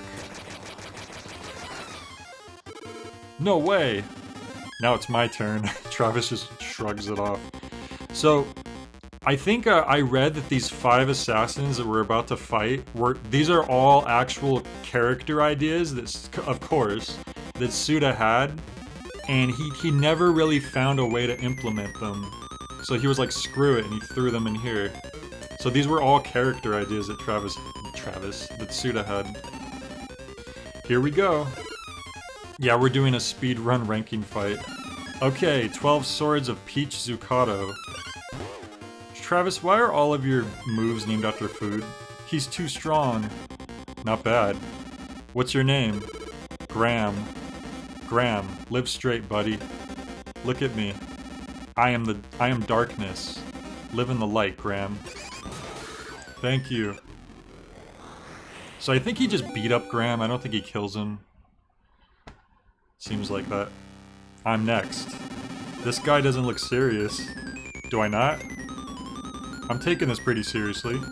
And why? Because I'm facing off with Travis Touchdown, the legendary assassin. How's that feel? Like the greatest prey I could hunt. What a 180. What's your name? John. John McAllister. Wait a minute. John McAllister, why does it sound familiar? Isn't McAllister the guy from... There's another McAllister that's the guy from Diabolical Pitch, I think. Die, Travis. He disappeared. Behind you. He literally did a oh my wa. Huh? You underestimate me, Travis. A pile bunker? Classy. You got some taste. Oh, that's not all. It ends here, John. So I was the prey after all. Sorry, but you don't even count as prey. Damn, Travis. That's not even funny. Hahaha. That's messed up. Okay, Nigel McAllister's the Diabolical Pitch guy, gotcha. I humbly pray for victory. Next up's a samurai, huh? I am known as Kunryu Hiroshi. Nothing but a nameless samurai. Why does it look like he has like a... There's a word for like a bird's, like, the chest feathers, right? I forget. It kind of looks like he has that around him, but it might just be the clothes he's wearing. Nothing but a nameless samurai. You must be Travis Touchdown. I was here eating a burger. Is that so? A pale round-eye assassin, how absurd. But that aside, we as warriors shall battle fairly. That works for me. Okay. This is like the battle between, that episode of Pokemon, it's Ash's, what is it called? The Caterpie evolves into the cocoon, and then the guy he's fighting has another cocoon Pokemon, and they're both just hardening over and over again. That's what they're doing. Let me explain what's happening. Neither one of them will drop their guard, so no one's been able to attack yet. Okay, thanks, Gene. Metapod, there you go.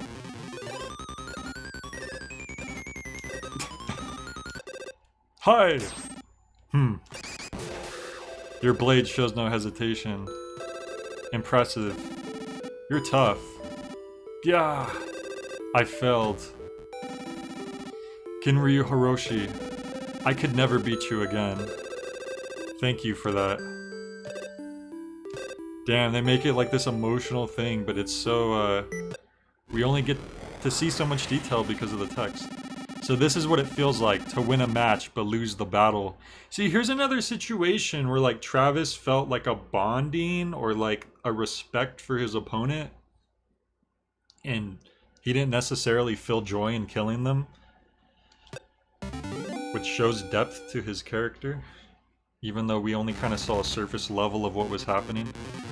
I'm up next. Huh?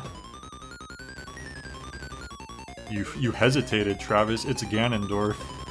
Is this the sort of man you are? What a shame. We're not done yet. But I shot right through you. Are you a zombie? You shot me in the hair, dickhead. And Travis has a hole on his hair. Look what you did to Travis's hair. You've got guts insulting me like that. Can you only attack with that mouth? No more sneak attacks. Shoot me for real. You took down all my bullets. Time to reload? What are you? The best primate assassin there is. No mercy for cowards. F off. Turn into dust and float away. Man, I like how Travis just has a completely different way of dealing with each of these assassins. Like, he has different levels of empathy for them.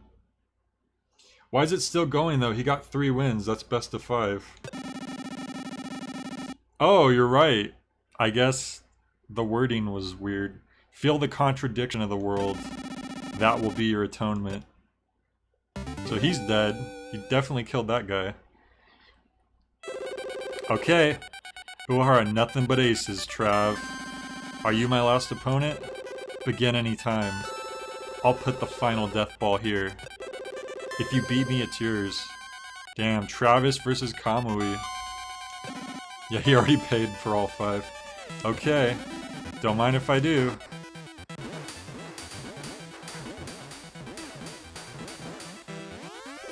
Hey, Trav.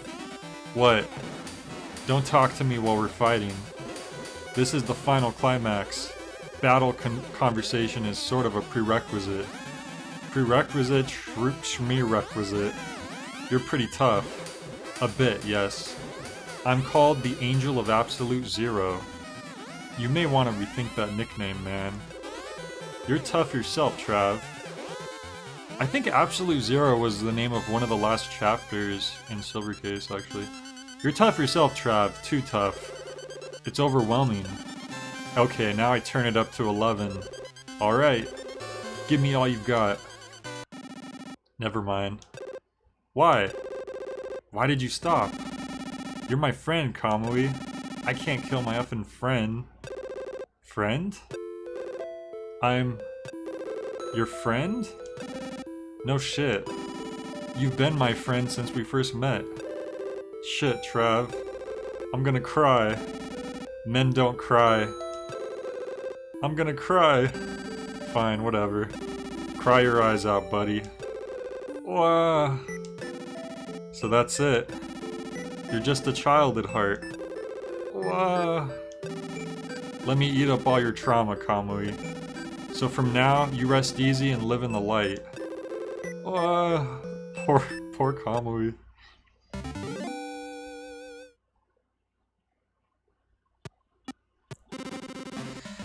Okay, this won't work. It's badly deteriorated. It won't load like this. Is there another way to load it? Yeah. You're in for a long trip, though. You don't mean the legendary Deathball technician. Bingo, Kamui. I'll go anywhere. Lay it on me. The northeast edge of New England. Portland. Wait, what? There's a Portland in New England? That was far. 10 hours at 200 miles per hour. Even my little accident dried up. What? Gene, did you piss yourself? You went to the bathroom a lot. More importantly, let's hurry. We have to find the Deathball technician. They didn't even stop for bathroom breaks? Welcome, how many games would you like to play? I'm not here for games. Why is there another max headroom? I came to see the legendary technician. Where is he? If you aren't going to play, I have nothing to say to you. If you play, that's a different story. Are you effing with me? We aren't children. Where will threats get us? One game, please. Of course. Come back here once you're done. Let's talk later. Bowling, huh? Also, this place is called Old Pharaoh, apparently. There's this, it used to be... I don't know if it's there anymore, but there's this amusement water park that's sort of near me called... It used to be called Pharaoh's Lost Kingdom, and I think they changed the name, but it reminds me of that. Bowling, huh? That takes me back. Let's do this.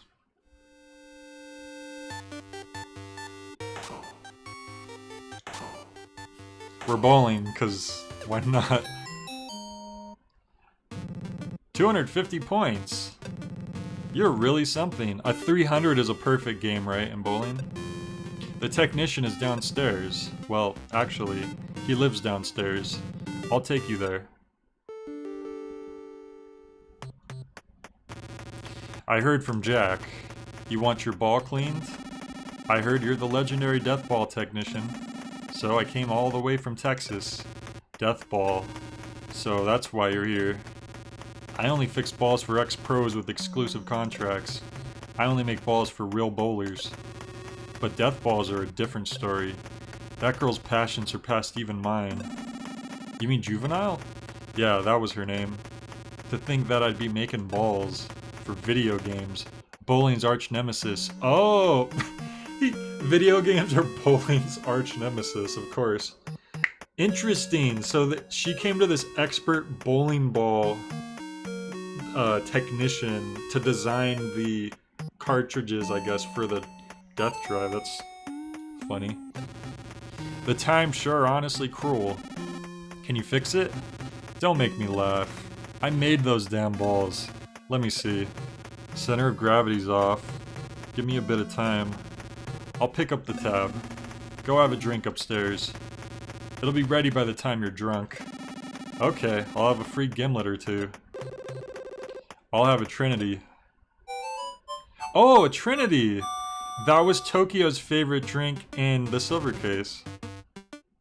I don't even know, like, anything about alcohol because I don't drink, but, like, I remember that from the game. Wake up, it's done, and perfectly. Here it is. The Azteca light given off from the death ball. So beautiful and heavenly. Like the Azteca coins we've been collecting. This light, this is definitely a death ball. Trav, this is where we part for real. My job is now done. I hope everything works out for you. Kamui, live in the light. The light. It's a daunting task, but I trust you, so I'll try. Take care. Goodbye, Trav. Damn. Goodbye, Kamui. Wonder where he's going. From the past to the future, wandering in search of light. Kamui needs this time. Hey buddy, did the death ball do that just now? Dude, you created something really special. I know. Why do you think I'm hiding out down here? See you. Thanks a lot, old man. If you see her, let her know that her daddy is doing okay. Wait. I thought Juvenile's dad was Doppelganger. Maybe Doppelganger was like her actual, like, physical father, but this guy raised her? I will. It's like Guardians of the Galaxy. He may have been your father, but he wasn't your daddy. We gotta hurry home. Let's go. Hey Travis, that daddy. What kind of daddy did he mean? Daddy means daddy. So which meaning? I guess it means she's a good daughter. I don't give a shit. Whatever. Drive carefully. Yeah, nope. Let's punch it. Texas is far. Wish we could get sent off too. Forcing system shut down. Stop. That'll make it bug out. Like bug out for reals. Seriously, don't do it. Wait. Hold up. Returning to trailer. Returning to trailer. Doppelganger is the adoptive father. Okay.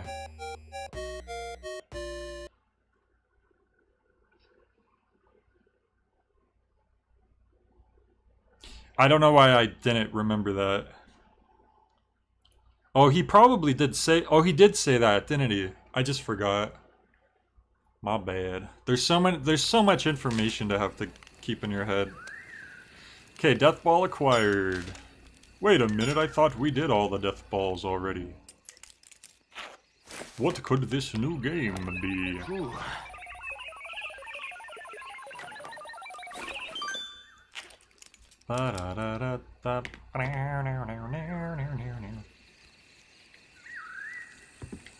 And also, if I'm not mistaken, look, there's another serious Moonlight, but it's the actual thing.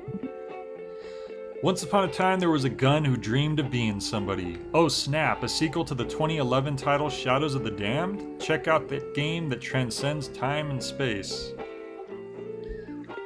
I like how they give the game like the originality is at 3.95. They didn't just give it 5s across the board. They made it realistic. 8 hearts. We've got a really crazy-ass new character on our hands, folks. I mean, he was originally Johnson, the gun. And now that he's got 8 hearts, he basically can't die. Huh?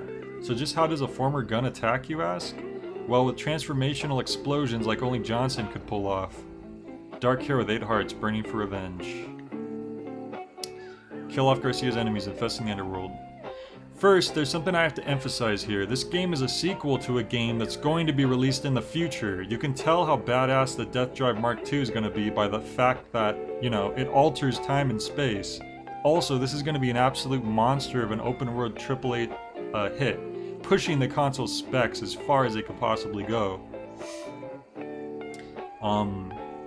As with Shadows of the Damned, the game is set in, you guessed it, the underworld. The game starts as the hero Garcia is overpowered and killed by his enemies, his body pierced by 7 holy bullets.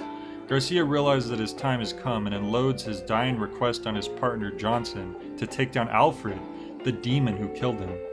Without the power to escape from the underworld, Garcia infuses Johnson with his own soul, causing him to transform into 8 hearts, underworld inhabitant and hero of justice. One important point. While it may be slightly confusing here and there, even gamers who have yet to play the original can jump right into this game with ease. See just how... Oh, sorry. So, just how do I know the future? Because I'm a true goddamn gamer. Bye-bye. I think Winter is her biological father. Okay. Yeah, that would make sense. Travis does have a power glove, except they call it a death glove in this. What? The title changes? Here's the real title screen with the shining moon. I like how the one thing they had was this title screen, and it wasn't even the real title screen. Hey, it looks like Link in the top right. That's cute. Get ramen delivered to your house. This is a pretty high difficulty trick, but by all means see if you can pull it off. Once you reach the place in the photo, immediately start cooking up some delicious broth inside the pot attached to the death drive for 8 hours. Only when the soup is stewed to its most delicious state, ramen, raw noodles, onimichi serves 4 people, will be delivered to your house. Enjoy the delicious combination of the chicken-based soup and the raw noodles. Wow, that's a good cheat code. Alright, so I'm glad that they actually had a real game preview for the game. Not that we really needed. Alright, so I like how all of these balls have like specific designs to them. Like an actual like game. And then the last one, look at this. Handwritten CIA. Black like a billiard ball. It's all like... It's like bootlegged. This ball is a prototype and is not guaranteed to function properly. Continue anyway. Do we really have a choice? We gotta hop in here. Cool, we still have like 50 minutes until Walter time, so we should get pretty far into this level, if not beat it. Or a bowling ball, true. True. You know what? That might actually make more sense now that you now that you say that. Oh, fact. Please remind me to show you something regarding the 25th Ward endings that relates to this game, because I keep wanting to show you guys and I keep forgetting. And this would probably be a good stream to show you guys, because it'll probably end up finishing this. Like, the stream's gonna end up shorter than the other ones, probably. I can tell you right away that this isn't the game world anymore. We're back in the real world now. But where is this? It's at CIA for the 7th mysterious Deathball. Is this seriously the CIA? Inside CIA headquarters, the Bug Street boys are running around this place too. Using the Death Drive Mark II to connect the real world to the game world. Was this the big plan? Bringing all these bugs into reality to cause the real world to bug out? No, that's not it. These bugs are protecting something. What lies ahead? Is it you yourself, Dr. Juvenile? Whatever it is, let's find out. Sorry if I read like a little too quickly sometimes. I try to be clear, but there's a lot of text to go through, and I do want you to hear it all.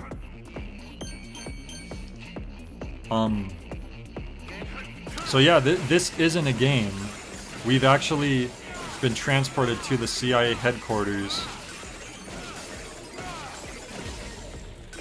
And they mentioned something about the plan with, like, to utilize the Death Drive was going...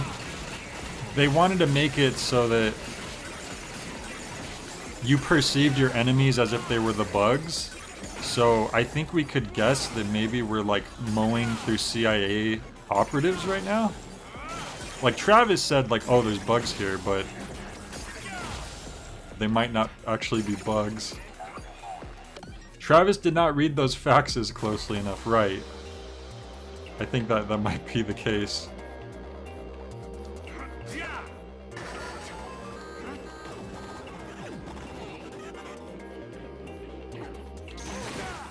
Oh wait, I should just... Oh! That was like a second too late. I didn't realize that these were the tougher ones. That's like one problem when you're... When the camera's in its more zoomed out state, sometimes you don't... You can't quite tell what type of enemies they are.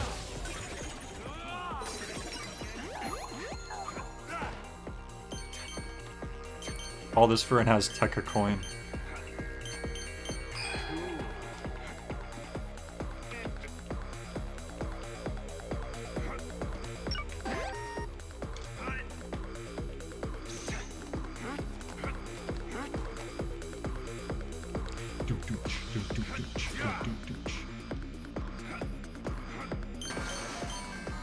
I like that they implement platforming in this level as well, but it's still like a top-down perspective, whereas like the platforming in Coffee and Donuts was a side perspective, so like it still gives each of them kind of a different feel.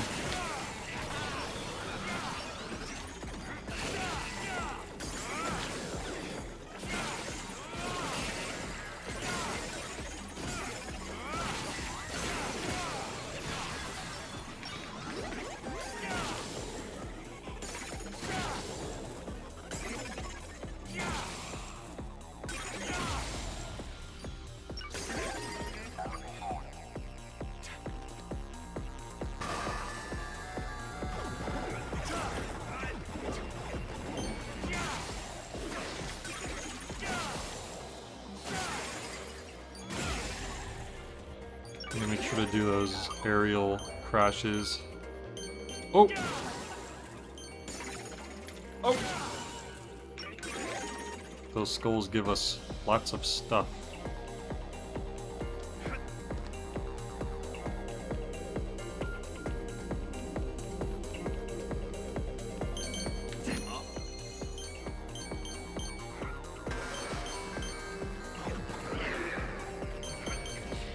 The art design in this level, like, really makes it look like an old arcade game.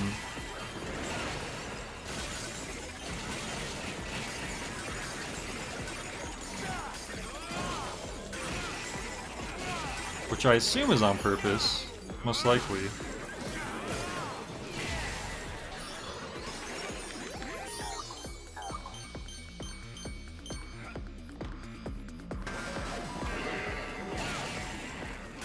Well, it doesn't look literally like an old arcade game, but kind of like the aesthetic of an old arcade game, I should say. Oh, what the hell? Just a freaking sheep man? There was no intro. Usually they say something to you. Ah! I almost had that 3-level charge. Alright. Alright. Revenge time. Boom! Nuked him.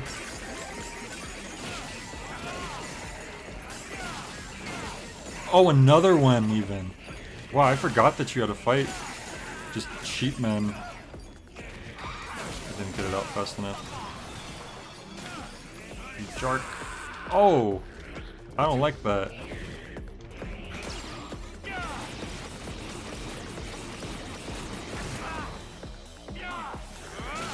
There we go.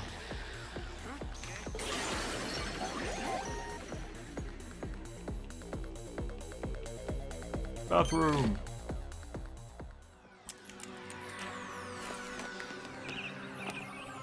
See, the bathrooms are especially important in this game since they heal you and they save. I think they give you some money too, actually, the first time you use them.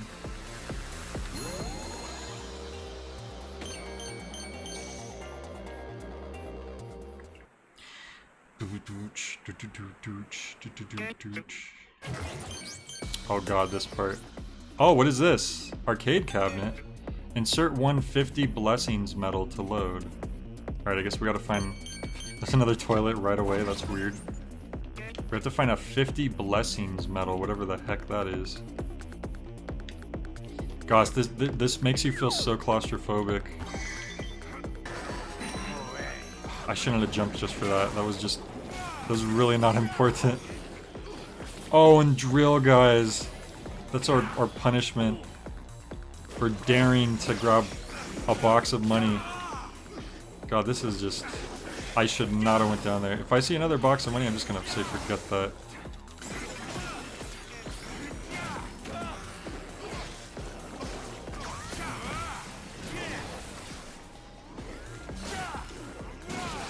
Okay, there's one drill guy down.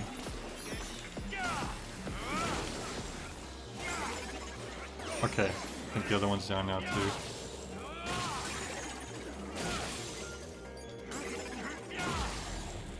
That money box really felt like a legit trap. I guess that toilets are just so you can heal more than anything. Oh boy.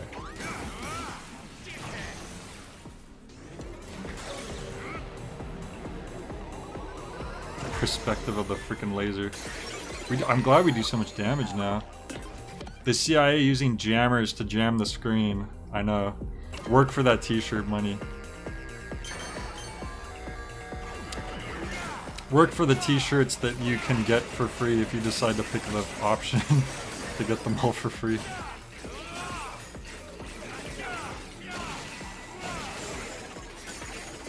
It's weird because I never really heard of that issue, that whatever issue that people had, that they decided to make the shirts optionally free. It's nice they did that for sure. I just, like, I hadn't heard that as like a complaint a lot of people were having.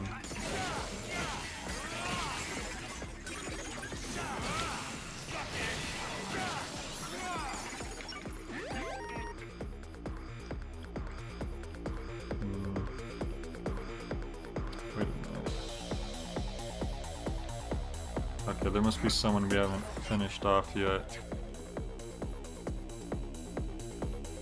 Oh, there he is. Oh, it's a shield guy, of course. Alright, well then screw you. I'm just gonna get zapped, folks. Oh. Oh no! I fell in on a hole. Oh, you can't even stun them when they have their shields. Oh, does that kill them? To drop... Oh wow! I didn't know you could kill enemies by dropping them in pits. Oh great.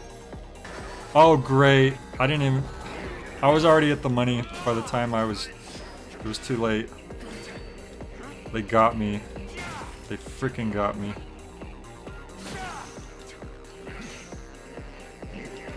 Alright. Just get the sword guy in there. There we go.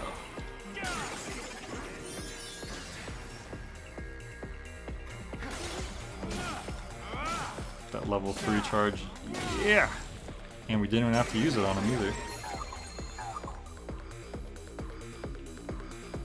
I think we want to go around this way. There we go. What the hell is that? That doesn't look...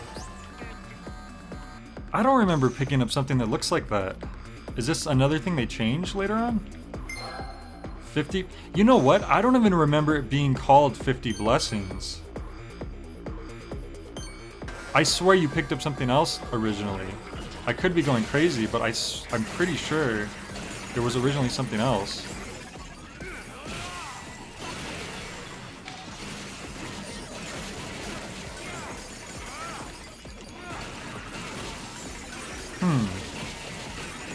I wonder.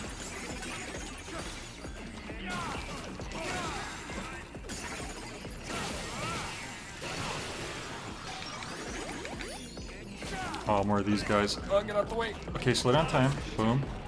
Zap them. Oh!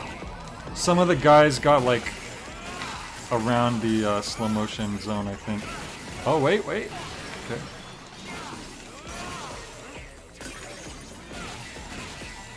Okay. Okay, good. I should have went back and used the toilet. I'm kind of being like, risky. Oh, I shouldn't have jumped for that. Maybe it doesn't matter. Good. That one didn't lock me in that time. So now we just got to go back to the arcade cabinet. Waiting for it to come back up. There we go. There we go. And let's use this while we're here. Yeah, I could have sworn you picked up something else, just like a normal coin. I wonder if the 50 Blessings thing is a reference to something.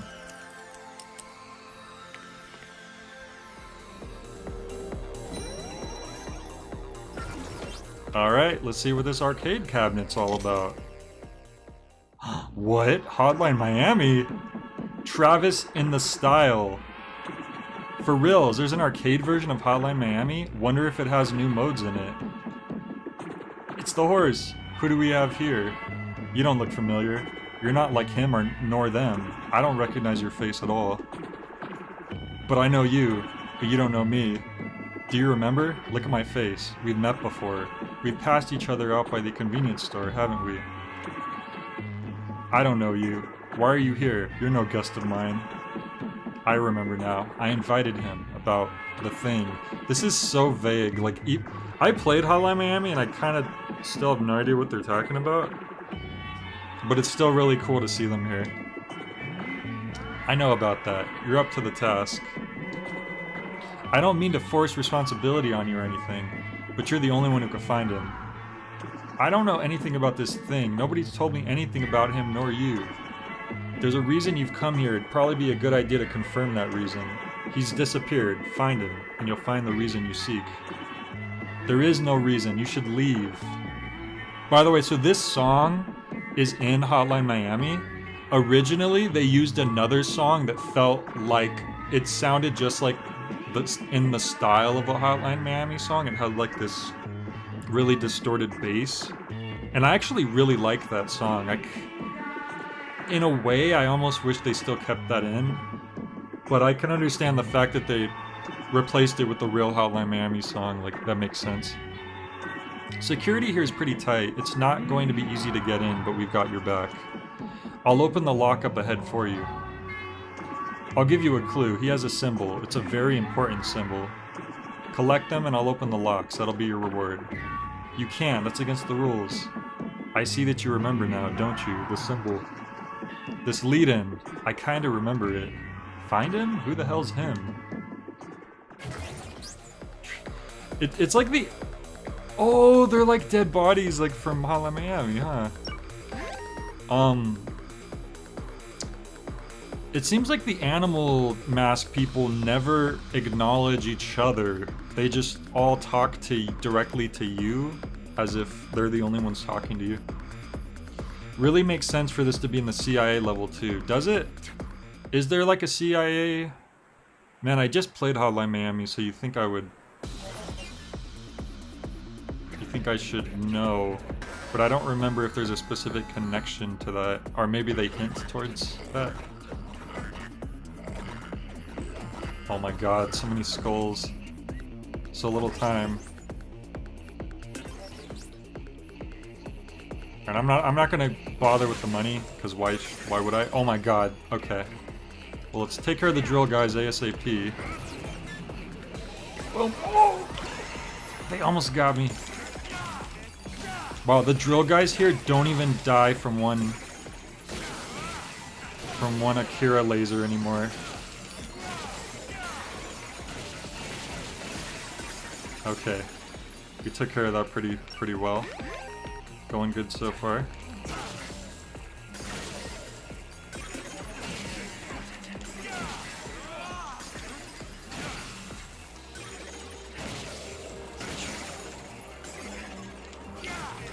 Oh god, almost got it.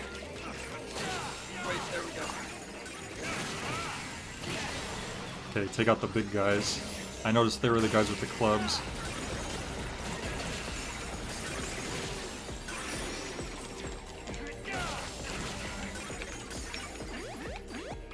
Hotline Miami gets into all sorts of weird alt history Cold War CIA stuff. Okay.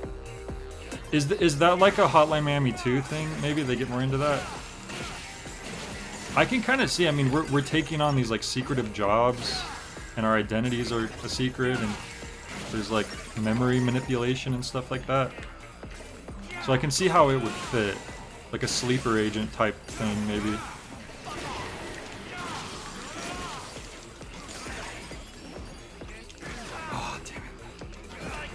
Sucks. Get out the way. Oh, I gotta remember you can jump. I keep forgetting.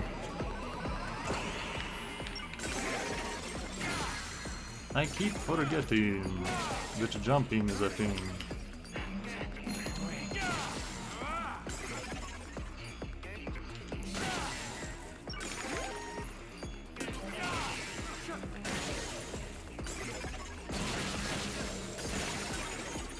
Oh, Ramen.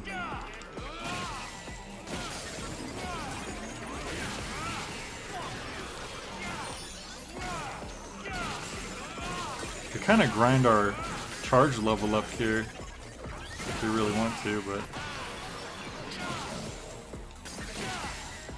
but the weakest guys are the best for getting your level up because you just use heavy attacks on them.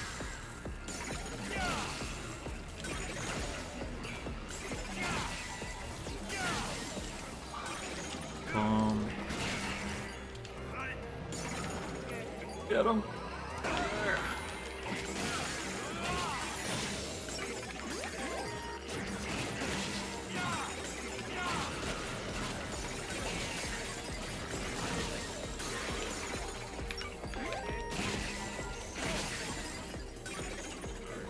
Okay, Ramen. Oh ho. Alright, let's see how it is.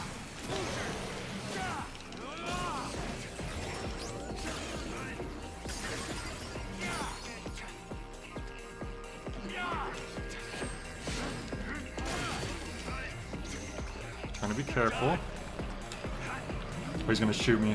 Wait, he went slow? Okay. Oh, I missed one of the dudes, but that's okay.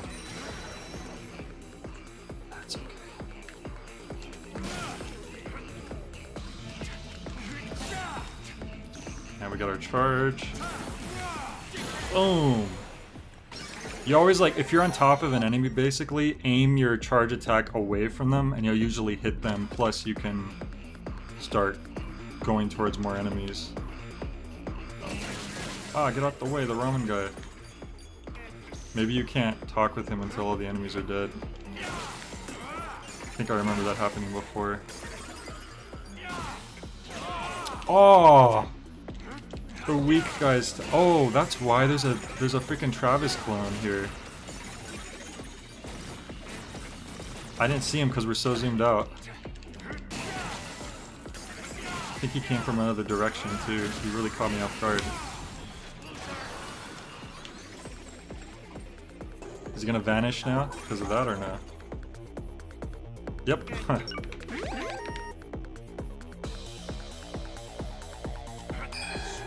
Azteca coin. Or sorry, Azteca stone. It's a stone, Luigi. You didn't make it. Give me that ramen. Itadakimasu. Itadakimasu.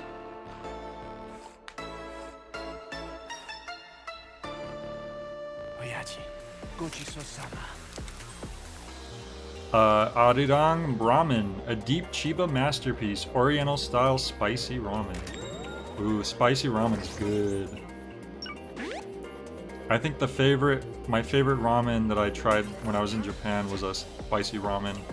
But it was like the perfect level of spiciness. It wasn't like so super hot that it just like completely burned your tongue. It had just enough kick to it. Cause I like spicy foods, but it's gotta have flavor. The flavor is the most important part. It can't just be all heat, you know? That's what I think anyway. You know, I should have been paying attention as to where the progression point was, because yeah, it's not down here. It's probably more likely going to be towards the top. Oh god, and that's a dead end. I should have been paying more attention.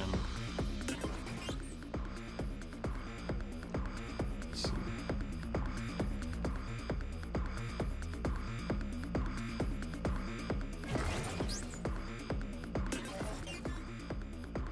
Well, the bathroom's right there, so maybe the top left.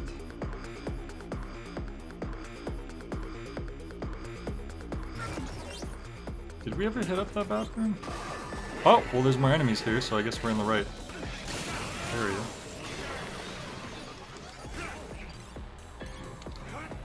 Come on, blow him up. Damn, he's not dead yet though. Or another one spawned.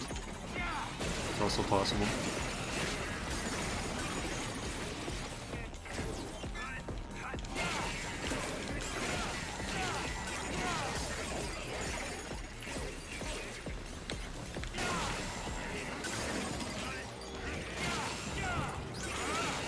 They probably make you fight all the mid-boss sheepmen that you fought throughout the game, if I had to guess.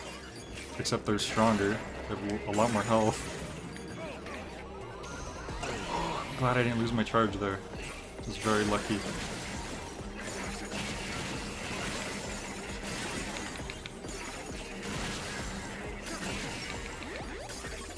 I'm sure a lot of people might not care for this part because the obstruction of the vision is very disorienting sometimes. Like just that feeling of just not having your peripheral vision.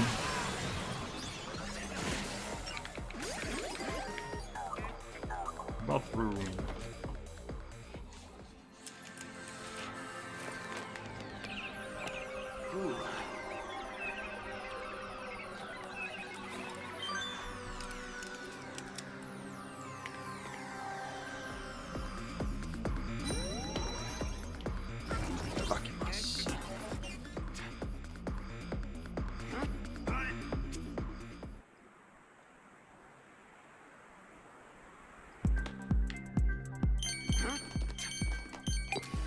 Yay.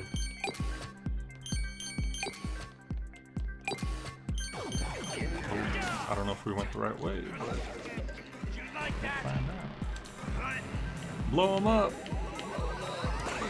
I missed one.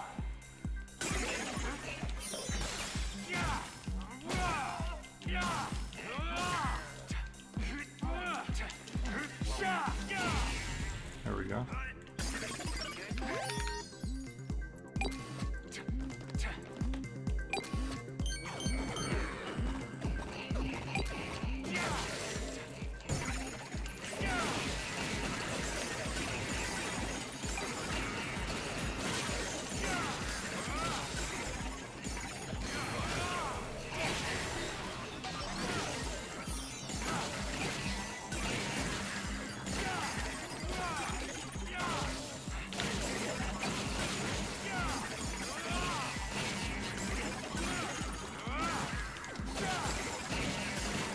save my charge. Yeah, we don't need to use on this. That there Quake is pretty alright. The Quake? Just popped out 10 minutes, was able to do 2 levels in the boss to catch up with where Joe's at. Oh, Quake. Nice. Oh, I didn't need to use this on you guys. Oh well. I just instinctively threw it out. That's cool that the campaign has co-op on that. Ah, I was dumb. I made an error. Oh well. To blow these guys up.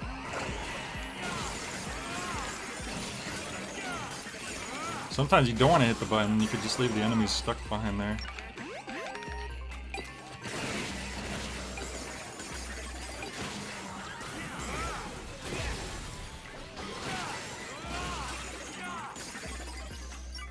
Quake, the old school FPS, yeah, gotcha.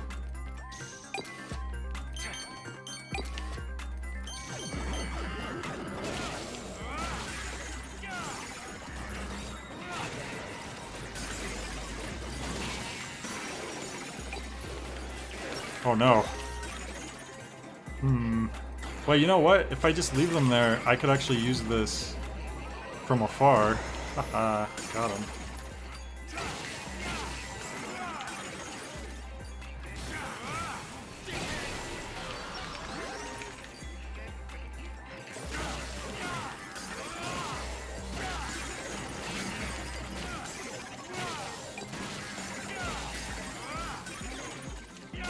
Oh, I lost my charge. I'm dumb. How did I do that? I'm a fool. Do you think the actual CI has giant skulls as well? Well, I still have that. I still have the theory. I know you're joking, but I still have the theory that we're actually fighting CIA operatives right now. And Travis doesn't realize it. Travis isn't always the brightest. As history may have shown.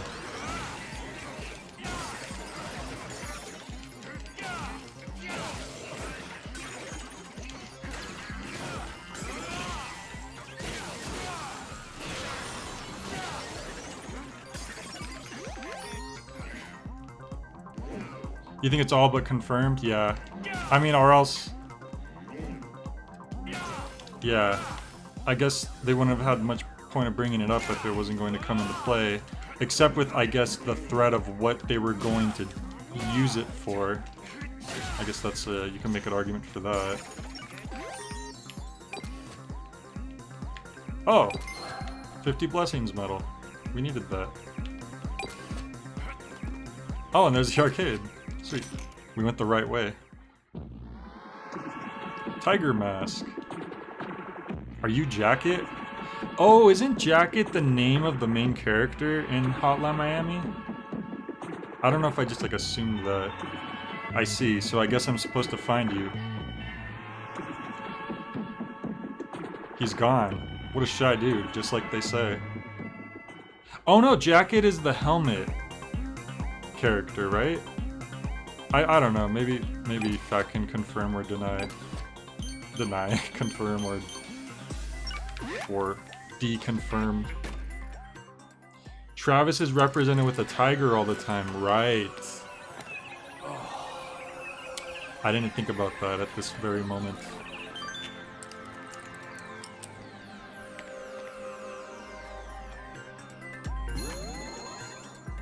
Well, the pro tag must be the Jacket because he never talks, right?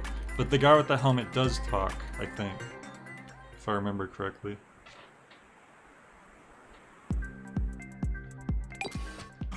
So I will say, like, you know, clearly this level, the design doesn't particularly stand out, but at the same time, I do like that they have all these different little elements to it.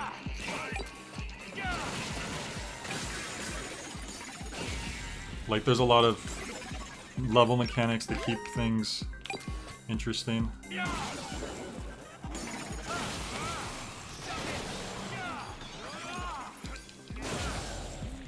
Biker slash helmet is a separate person. Yeah, I know that that's a separate person. That's where I was wondering who Jacket was. But yeah, so Jacket is the main one. That's what I figured, because the helmet person talked, and the main character never talked. So that's how I figured they were different people. Uh-oh. These guys. Blow them up, blow them up, blow them up.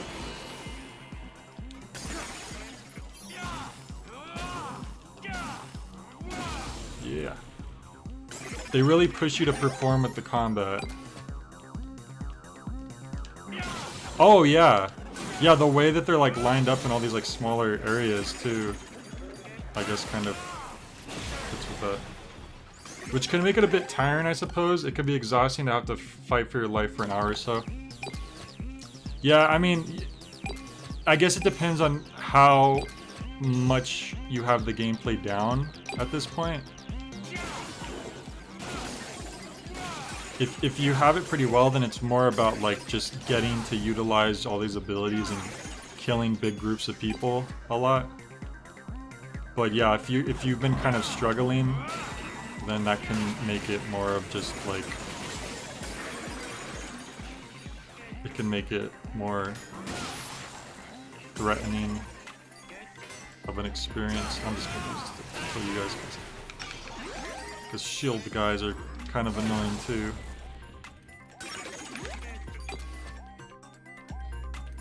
Hanging on to that level 3 charge, that definitely helps. No doubt about it. Ah! They got me. Okay, so these are some tougher guys, so I'm gonna save these. Boom.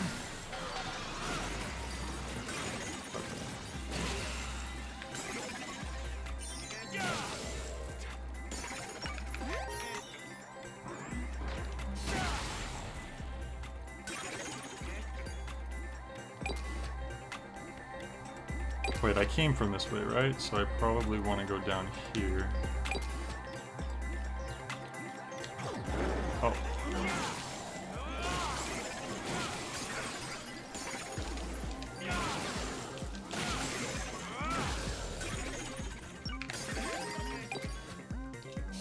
I think I do remember though, the first time I got to this level, it did get pretty daunting at times, like with the enemies. Like you really had to...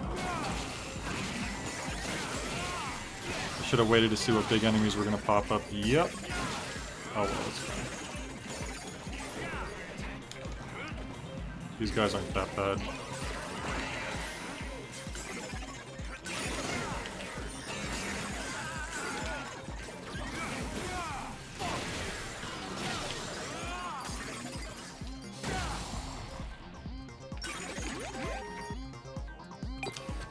It's almost all the skulls, I think. Have I been down here?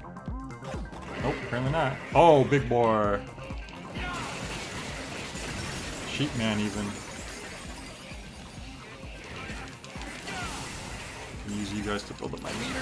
Oh, missiles! He's throwing missiles. I don't remember which sheep man does that. Unless it's a new one. But he didn't introduce himself, did he? Oh, he interrupted my slowdown time, so that's not good. Alright, I've been saving this, so hopefully we have enough. Yes! We have more than enough. Hell yeah. I didn't want to risk when I didn't have to risk.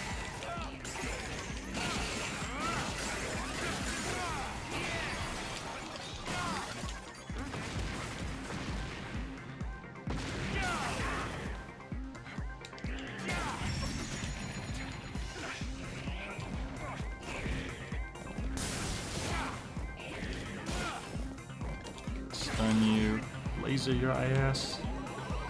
Boom! Lasts just long enough. Ow. Ow. There we go. CIA sheep man. Alright, so I guess now would be a good time to say. Okay, so what was the main thing about this the death drive that the CIA wanted to use it that made it such a threatening, powerful thing. It's the fact that it would essentially make clones of people to use as like an army, right? So, Fact, tell me, what was the first successfully cloned mammal? I think it was. Do you recall, Fact, what the first ever successfully cloned mammal was? That's right, Dolly the sheep.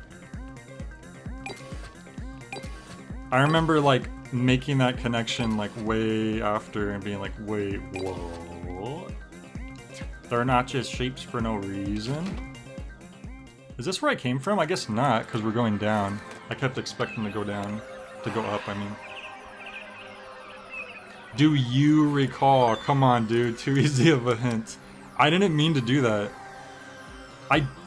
I swear to God, this always happens to me. I didn't mean to make a pun. God damn it.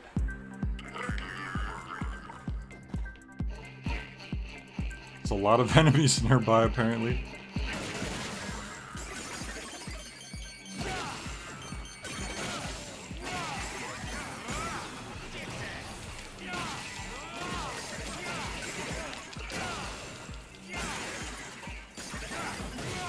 So you're able to build your level charge pretty quickly with all these weak guys. Oh, teleporter, and look it, we happened to pick the one that took us right to the token we need. How serendipitous.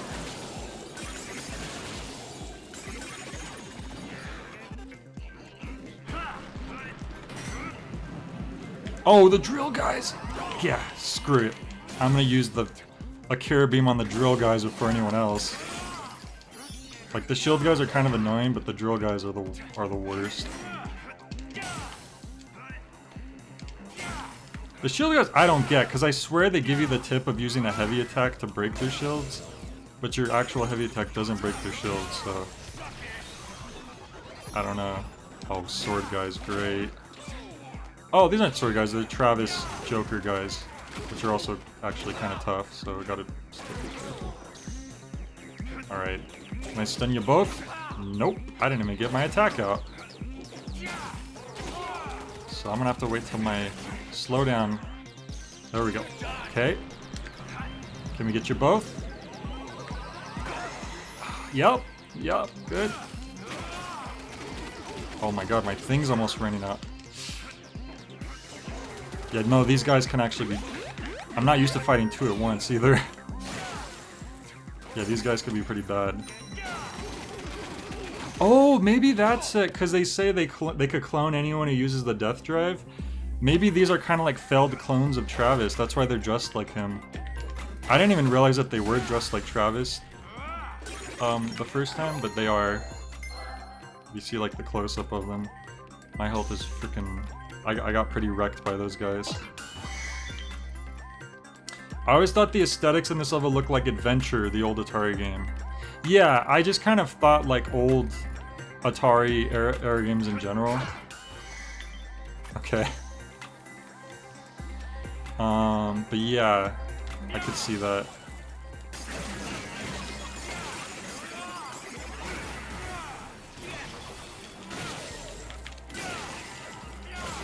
Yeah. Why don't we get my level? Never mind.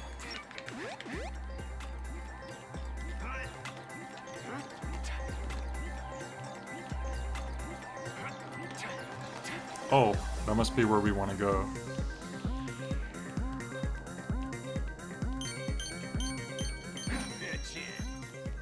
Did he say bitchin'? I think he did.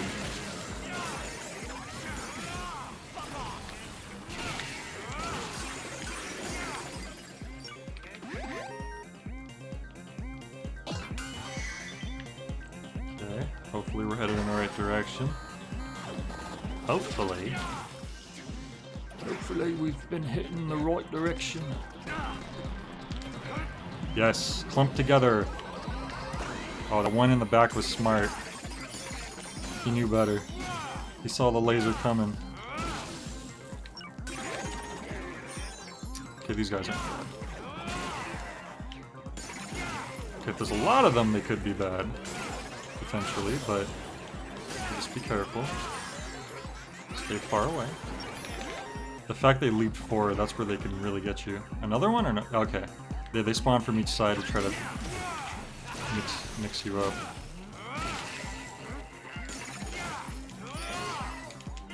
There we go. Yeah, I'm definitely taking damage on this level. So there's a reason this is the last level.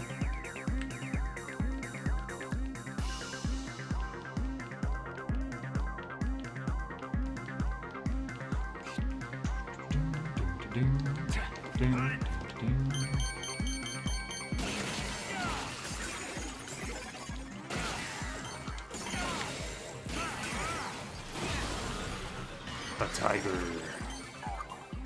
Tiger. I bet you. How much you want to bet Travis likes using Sagat in Street Fighter? He's gotta, right?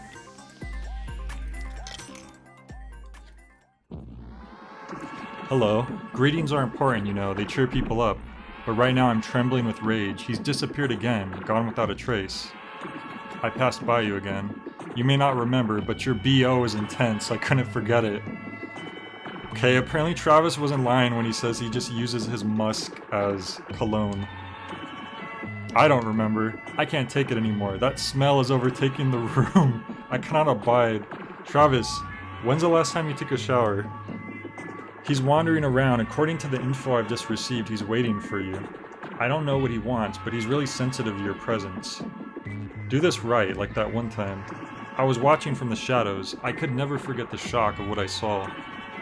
There will be no next time. Don't forget it. You'll end up at the bottom of the sea. This place reeks of death. These guys are desensitized to it.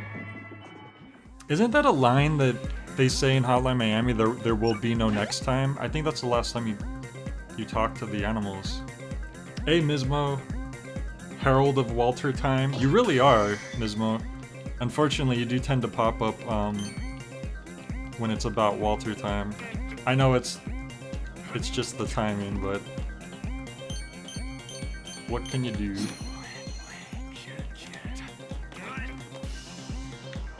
Alright, so where do we want to go now? Oh, here we go, good.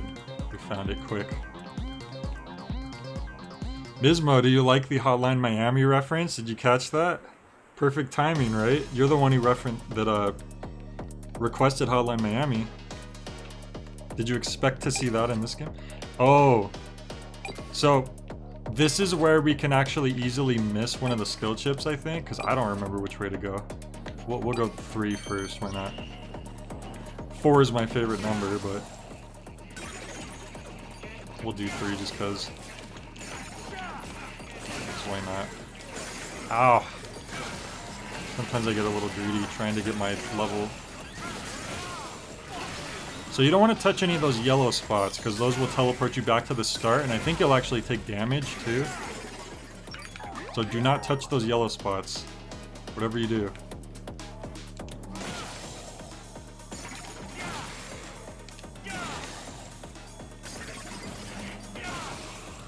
I was a bit confused, thinking you were playing Hotline Miami again for a second there. And then you saw Travis. Oh, there's the skill chip. But I think, depending on which route you pick, the layout here is different. And we happen to pick the correct route. I think if you pick the wrong one, you actually are forced to take damage and go back. So we actually technically got lucky. Oh no. I might have to use this. Okay. Ow, stop it! Stop it! You're being very rude. This is not a good time for all these enemies when I'm fighting another sheep man. with an ability that I'm not even familiar with here.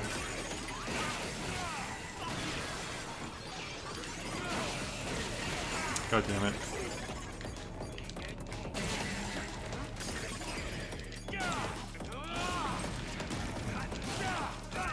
Ow.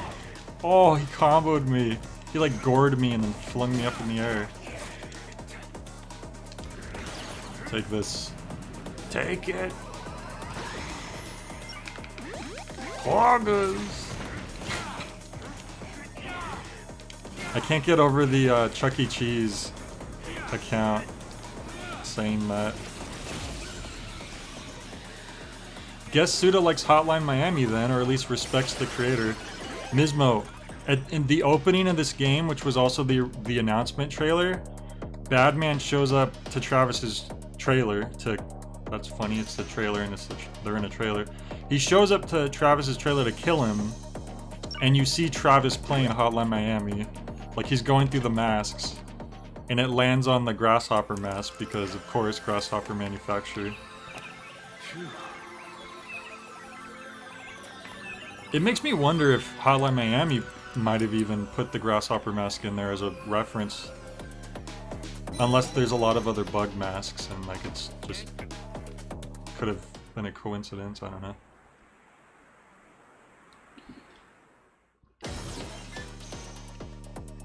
Gosh, it's almost Walter time. It's almost Walter time. I forgot how long this level was. But it makes sense since it's technically the last level. Technically.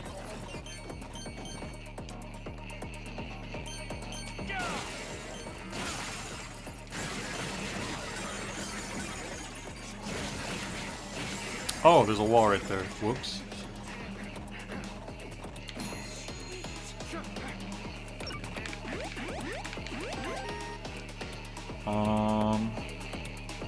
Oh, you have to have them step on it, right? No? What am I thinking, man?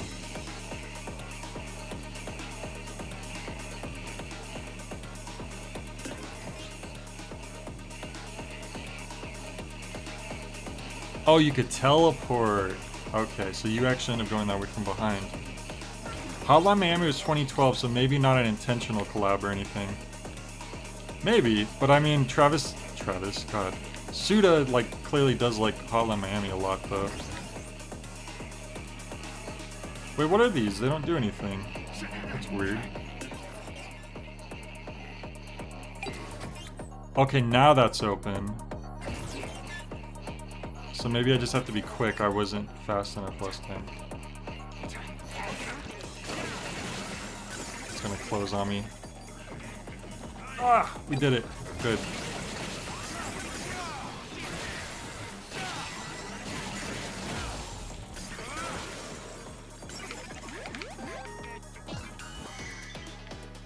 Oh man, I don't know which one to go to. Oh! Did we just happen to pick the right one? Right off the bat? We may have. Oh, but this isn't open yet.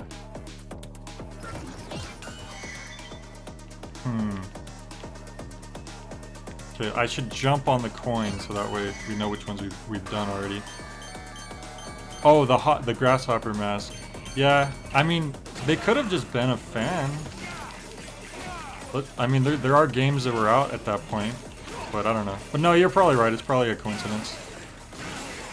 Because Suda is definitely just into indie games in general. That's why he shows so much indie game love in this game.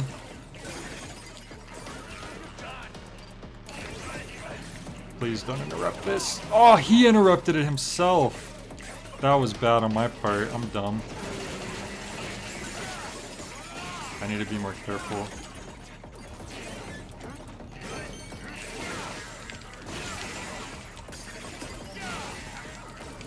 There we go. Damn.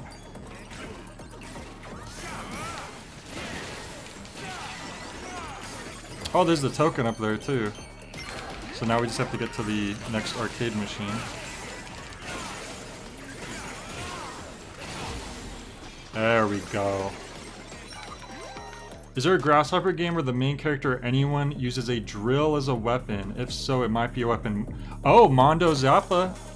Mondo from Killer is Dead uses a drill, and coincidentally, I think that would have been like the most recent Grasshopper game around the time Hotline Miami came out, or at least it would have been around the same time.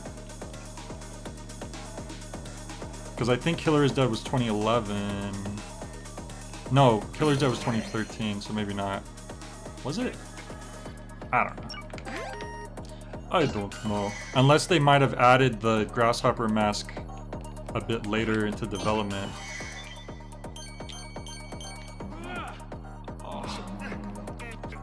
Oh, why are they trolling me? Teach Walter how to use the toilet. I really should. I really should. There we go, this place is open now. God damn it. God damn it. I sound like Vince McMahon.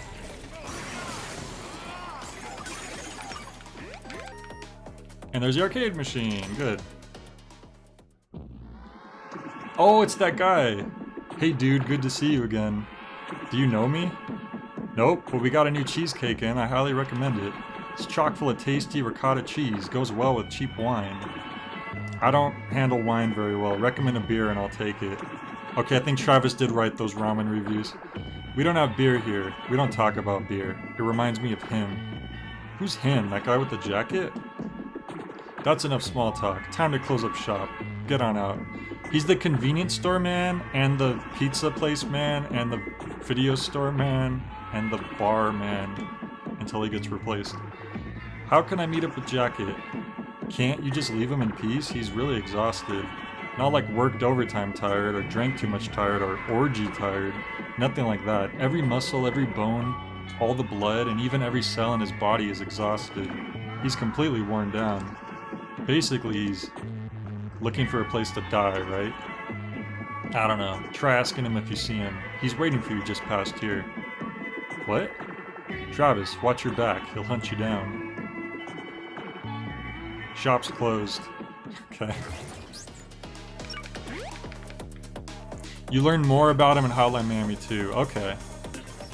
Yeah. Well, I'm glad we at least got to play the first Hotline Miami leading into this, and that was a complete coincidence because Mismo just happened to want me to play that. Let's see. One of these led to a place that was blocked off before, but I don't exactly remember.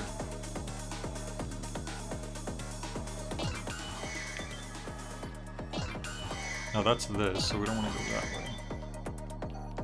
Maybe it's this one. Yep, there's enemies here, so that's a good sign usually. Ow! Oh! Sorry. Oh, I don't have any. Well, I might have to use a life here. Yeah, I was stuck in place. It's because the freaking Travis clones showed up. That's unfortunate. Well, we have 6 continues at least. Don't you like it how the game says loser when you get a game over? That's nice. That makes me feel good. Oh, I'm stuck. That's cool. Thanks. It wasn't letting me jump in that corner right there. Man, when they get you with that, that's bad. I hadn't been getting hit by that move, so I didn't realize how disgusting it was. And now I'm getting hit with it all over. Yeah, how about screw you guys? Die! Die! Wow! Wow! Wow! Yeah, when they double up on these Travis clones, they're freaking... Man. Okay, well those things are nothing. Ah.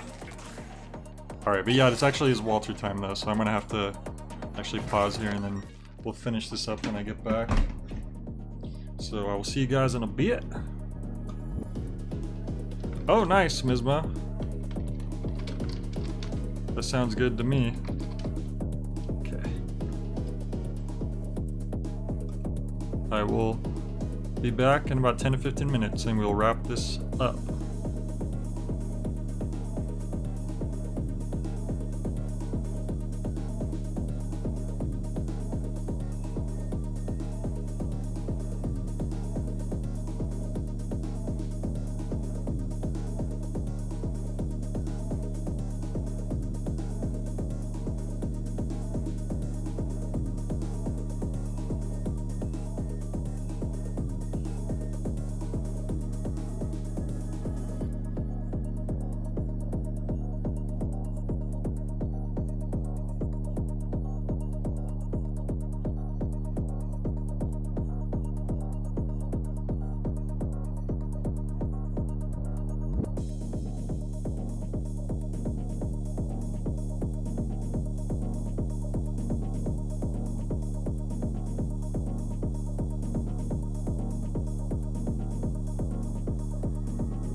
Okay, we're back. Sorry for the delay.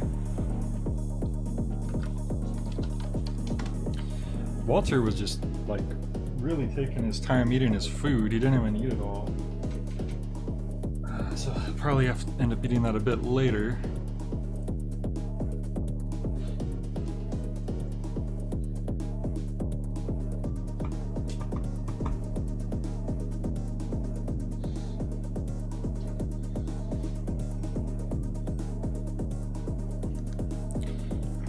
Okay. Where is my controller? What did you do with it, Walter? I demand you hand it over. Okay, there we go. My health is kind of low. That's not very good. All right. Now I remember. Ow. Oh, electrocute me? That's rude. Ooh. Dead bodies, that's a good sign. Well, usually a good sign, but it means we're headed in the right direction.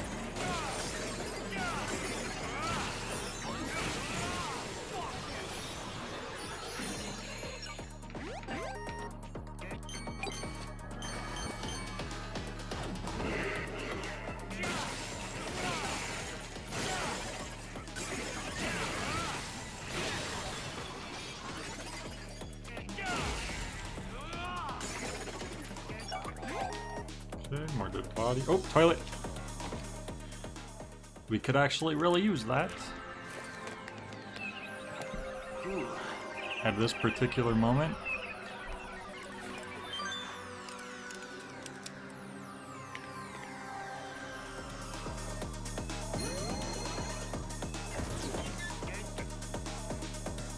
Boom, boom. I think we're actually getting pretty close to the boss, if I remember correctly.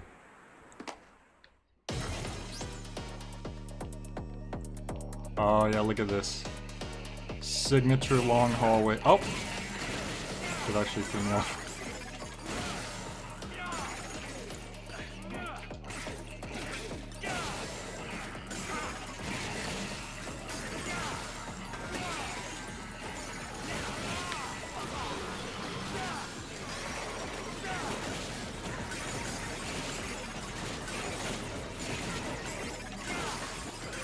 Oh no, the exploding guys! Oh, they're not good. They're not good for me. One of them hit me too. Ah, well, what are you gonna do? What are you gonna do? Okay, there's definitely gonna be harder enemies. I think this area actually has a lot of enemies up here.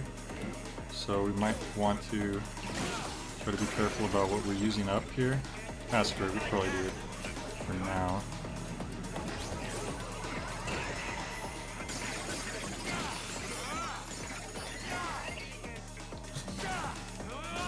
Definitely gonna be more enemies popping up though. Ah, he hit me. I thought his combo was over. I am a fool. I almost had my level 3 charge. I almost had it. And then I lost it. Oh, drill guys. Nope. Nope. No drill guys. I don't like drill guys. I do not care for the drills.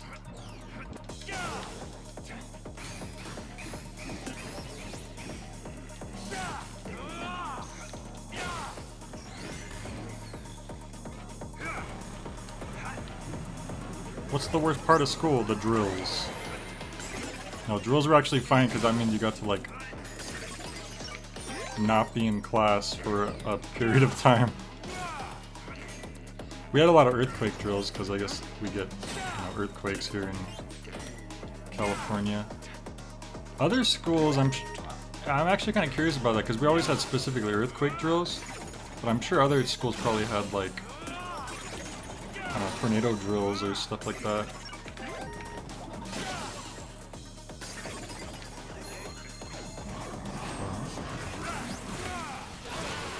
Okay. Oh, ah! I knew he would hit me. It was too late. I had already committed to the heavy. Oh, they freaking shot me. Okay, we're taking care of these projectile guys. I forget how annoying they are until they actually hit you.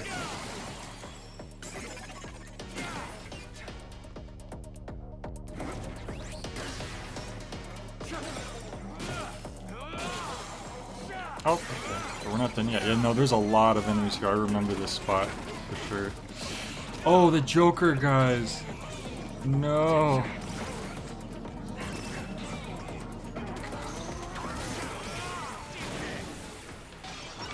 Okay, we took the skill blockers out.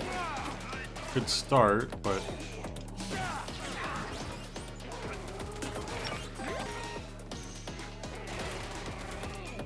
boom, got both of them. That's good. That's really good.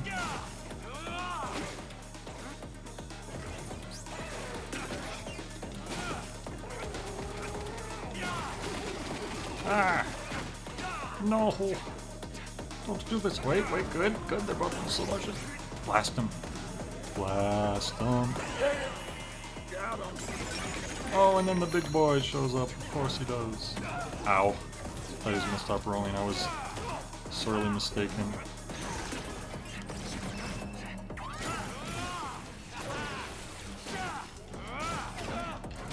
Man.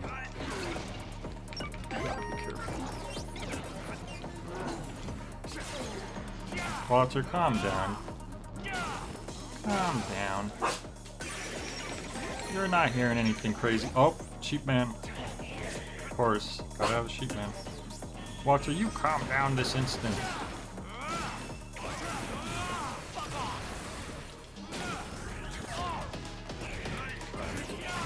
Oh god. This isn't good. Oh damn it, he didn't even get in there. I'm a fool, but maybe he'll walk in. Okay, that worked out okay. Could have been a lot worse.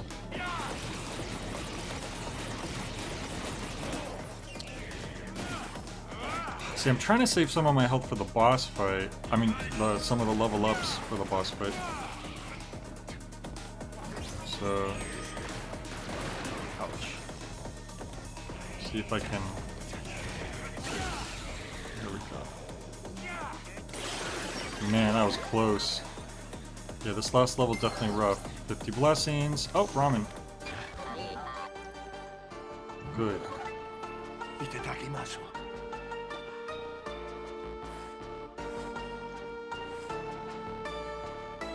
Gochiso-san. Katsura Dandan. Katsura area represent. The soy sauce and chili oil come together to just... damn. Damn. Ooh, your health comes back too. I forgot that they did that. This is the last toilet, I'm pretty sure.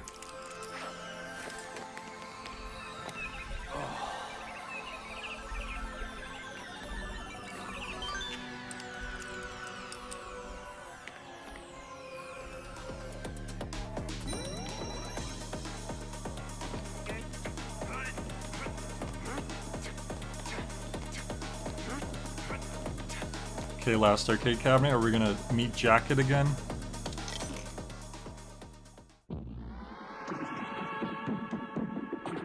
So this is the bottom floor.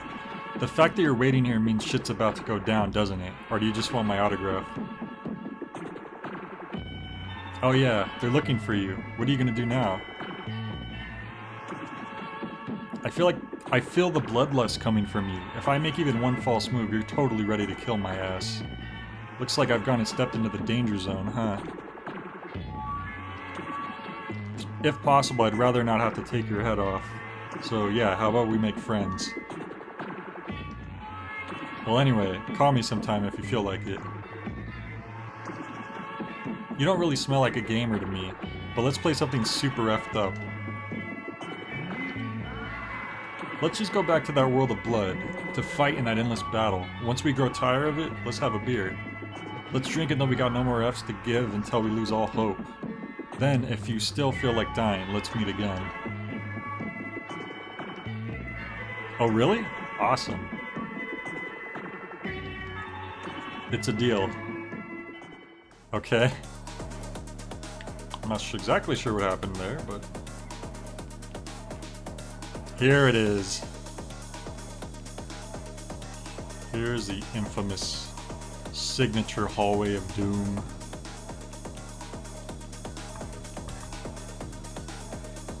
The hallway of doom. The hallway of doom. There we go. Is it really a Suda game if you don't have the extended hallway? Here we go. What is that, a bone sheep? Sheep bone?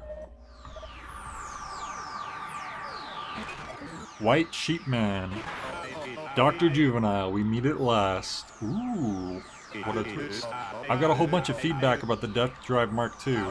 I've got some pretty harsh stuff to say about each individual game, too. But first, let me just say this. You're a genius, a true creator.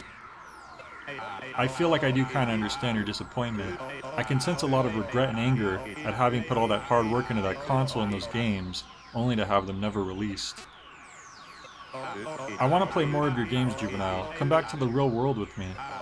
No need to shut yourself away in the digital world like this. Release the data and let it out. Return to your body. Beep, beep, beep.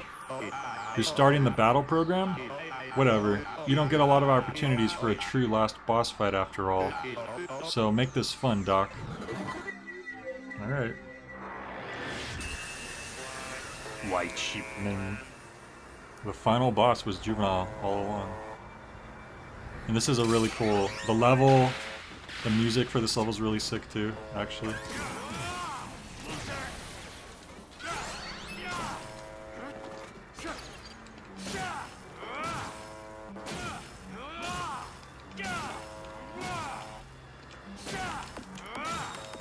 Yeah, we got a level 3 charge. Boom!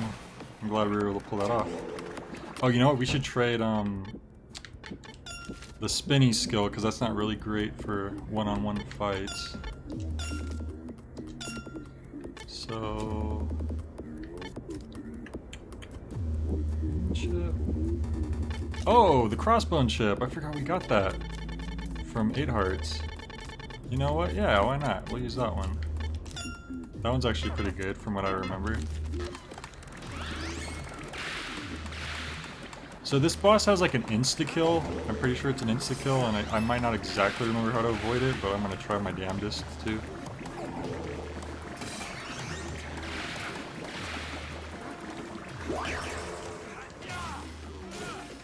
Oh, I should have just lasered you. Oh, you can't laser, that's right. This Smoking King and this boss, you can't laser them, so I gotta change that one too.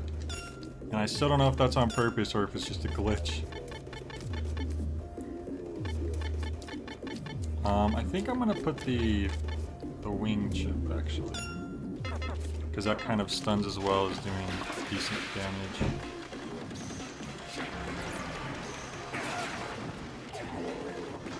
Oh, I didn't set it up right. It needs to be pointing towards.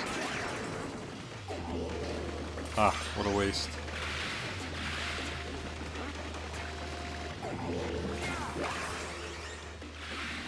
Please.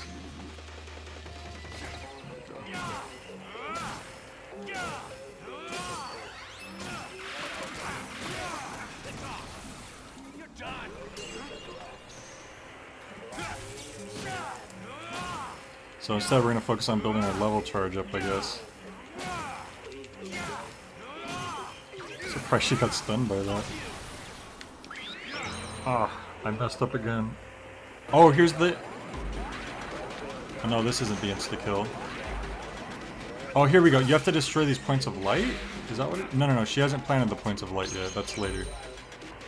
Yeah, I remember now how to avoid the insta-kill. But she hasn't started it yet. I'm actually surprised I've done so much damage already.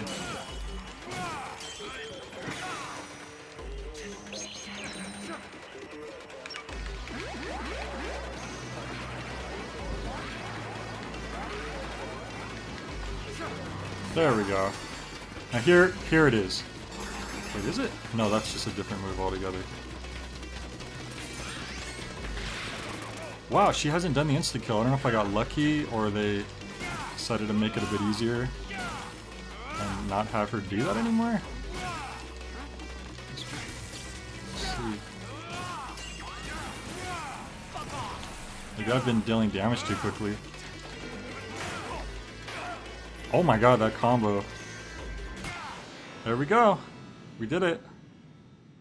And you don't suplex this one. I don't know if... Well, Might be a little too large of an enemy to suplex. Wow, we didn't get the insta-kill attack. Dr. Juvenile, why the F do I have to kill you? Why do you have to try to kill me? I just don't get it. Maybe the Death Droid Mark II's anti-intruder program's loading up or something, I don't know. But it just doesn't feel right. When I cut you down, it felt like cutting through a cloud. All this emotion flooded into me. But there was nothing but sadness. You've been burning sadness like fuel just to keep living. I know that now.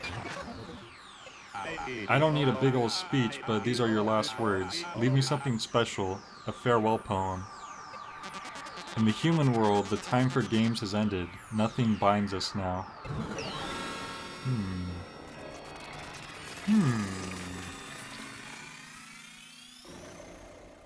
What could she mean by this? You win. We won! It's a very Street Fighter 2 you win narrator. That might even be a double S, let's see. Nope, one S. I'm a failure, I only got one S.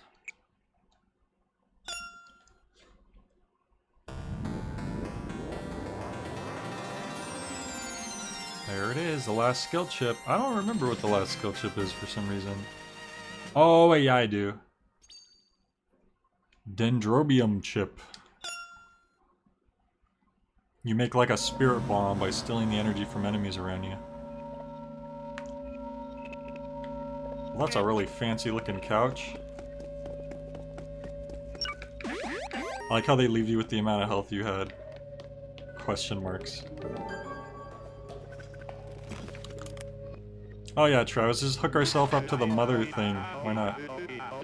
Oh my god, that typo they never fixed. I remember that.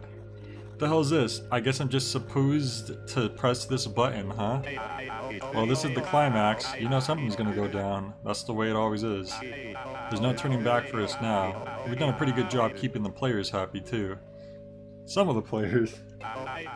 Okay, Juvenile, let's see this ending you want to show the players. Give it to me with feeling. Let's do this shit. Here we go. What's the ending?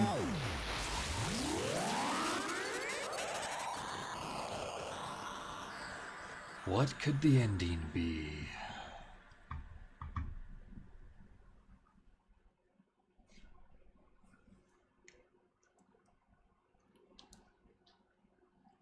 Wait a minute. This isn't No More Heroes? We're in Celeste, suddenly. Donga says I love this ending. It's really good. Did I just teleport? Where am I? You're late, Travis. I've been waiting. Have a seat. Okay. A nice comfy camping chair. Are you John Winter? Yes, you know me? I got your autograph when I was a kid. You came to Comic-Con, right? Yeah, Comic-Con 1989. So that boy, that was you, huh? I was wearing a Death Drive t-shirt. I remember you. That was a specially made promotional t-shirt. Must have been a real bitch to get. I got it off an old man at the arcade. Traded it for my Fukasaku t-shirt. You've got good taste. And you've made it all this way. Nice job getting here, Travis. So is this Mars? Yeah, pretty nice view, right? I've been to the moon too, but staring at space gets really boring really quickly. At least there's weather here. Things change a little day to day. So what do you even do here? I don't do anything. Every day I drink 3 cups of coffee and at night I have a beer. What about food? This isn't a human body, so I don't actually need to eat or drink. But even so, human desire is a hell of a drug. The joy of eating is pretty much the center of my life here. There's a valley up ahead. I hunt these huge creatures there. It's all pretty thrilling. Catch one and I can eat for a month. Damn, that's a big animal. Got some smoked meat right here. Want to try some? No, I'm cool. So life on Mars, you really seem to be enjoying it. It's very quiet and quite fascinating. That's why I'm against the government's plan to emigrate here. That would mean the end of my quiet, peaceful life. They'd build convenient, comfortable cities to live in, and it would basically be the same as living back on Earth.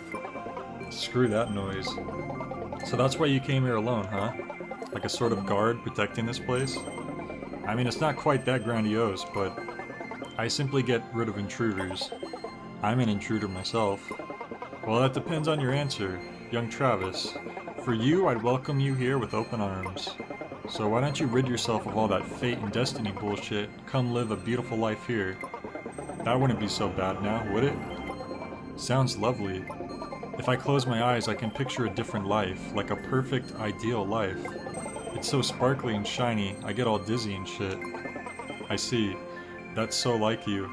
Also, I like the thing flying in the sky. I don't know what it is, because we're on Mars, but I like that little detail. Sorry, but I can't just rid myself of that baggage. Like you said, I'll be carrying that shit with me till I die. I decided that a long time ago. How about a drink before you go? What's this? Specially made Martian mist coffee. This is a weird machine. It's all in the pipes. He drinks coffee through a hookah. Seems legit. To mash the button.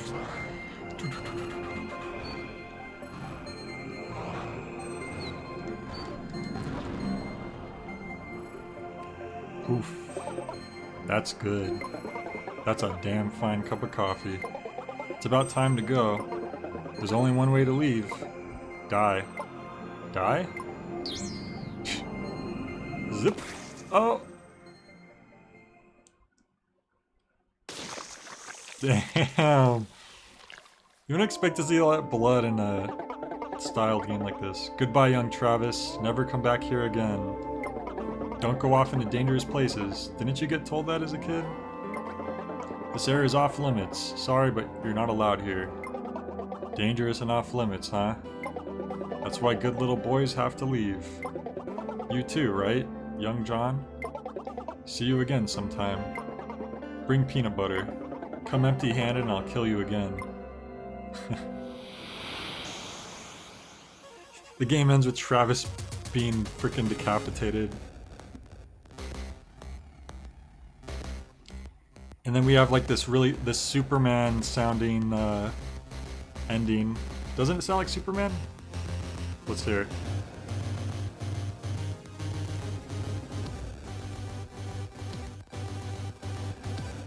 I'm sure these credits are a reference to something as well.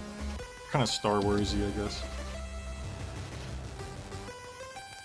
Da da da da. Yeah, it sounds like the Superman theme. I don't know why. Superman specifically, but good stuff. Good ending, nice credits. There's totally isn't more to the game after this, I promise. Never come back here, Travis. Anyway, come back with peanut butter. Yeah. I mean, if you're gonna come back to where you got killed last time, you at least gotta bring some peanut butter. Man, what a game, am I right, fellas?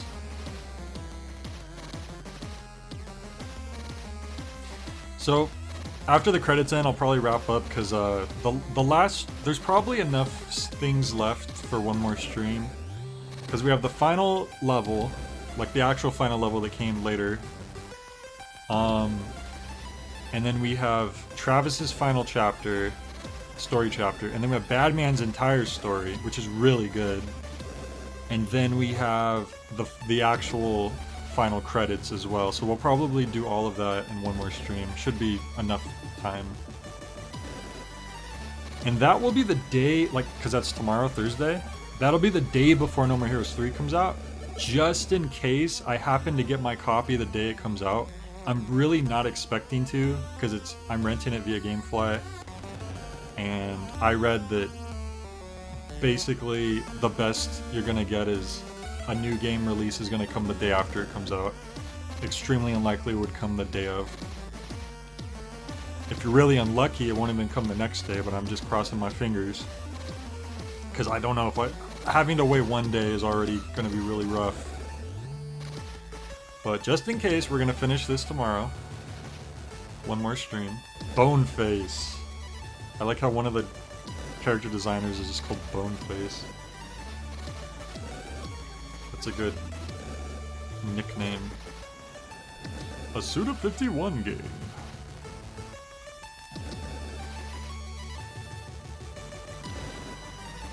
Travis strikes again. No more heroes.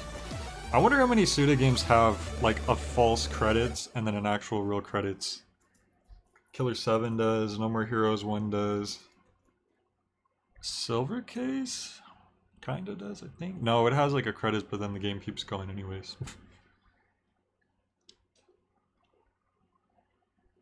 Yeah, I like that though. There's something really satisfying about. And now we see who Travis was relaying his thoughts to this whole time. It was Gene. So how was it? Tell me about your trip to Mars. More importantly, what? No souvenirs? There's got to be some kind of Mars specialty stuff, right? Martian cat food would have been nice. Well, I got this. So you did bring me something then. Well then hurry up. Hurry the hell up and feed me. That's all Gene cares about. I can't promise it won't be nasty. This shit is delicious. The spiciness is perfect. It's hot enough to burn right through my gut. That's too spicy. I guess that confirms that Jean can talk. She can just talk now, even outside of the story narrative. And what's this? Oh, it's Shinobu. I marked out when the first time I saw Shinobu pop up. Oh, the new t-shirt. I should show you that as well. So I could actually show you the new t-shirt. We're not going to talk to Shinobu just yet, because that will actually trigger the real final credits, and I'll probably save that for next stream. But, see, she's just, like, standing out here. I think she changes positions, too, after you talk to her the first time.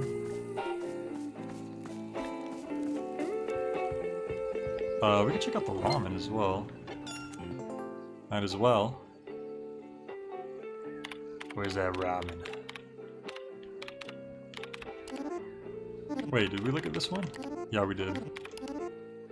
I can tell because I haven't liked it. Char siu pork almost covering the soup and a spicy aroma tickling the sinuses. Floating in jet black space, the soup, the circular pork slices represent a state of zen with no beginning and no end, while the flowing soup washes away the bad karma of the day.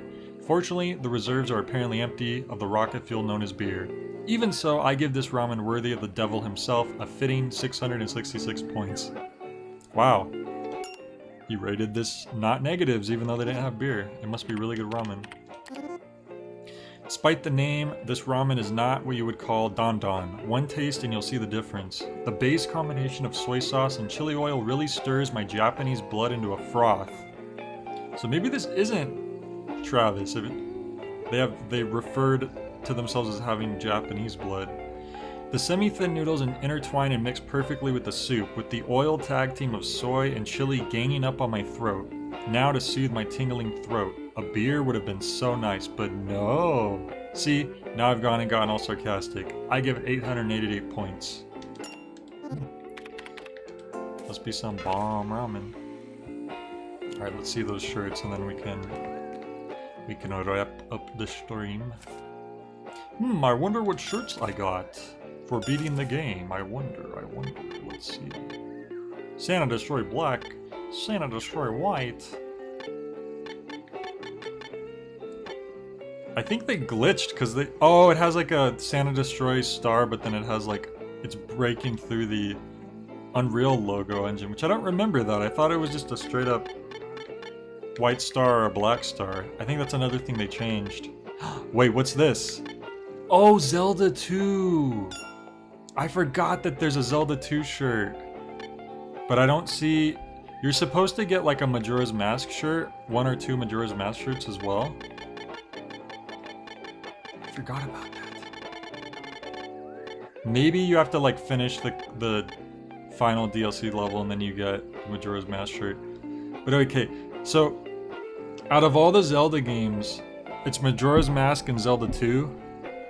And it's not like Majora's Mask port had even come out around this time, so I'm assuming that those are just Suda's two favorite Zelda games, if I had to make a guess. But, yeah. Cool. Alright, well, that's gonna be the stream for tonight. Thanks everyone for tuning in. We will finish this up one last stream. Next time, we got one more last level. We got some story stuff left to do. The real end credits. And then, after that, No More Heroes 3. It's coming. It's almost here. The hype is real. Alright, you all have a great night. Stay safe, stay healthy. And I will catch you all next time. Peace out.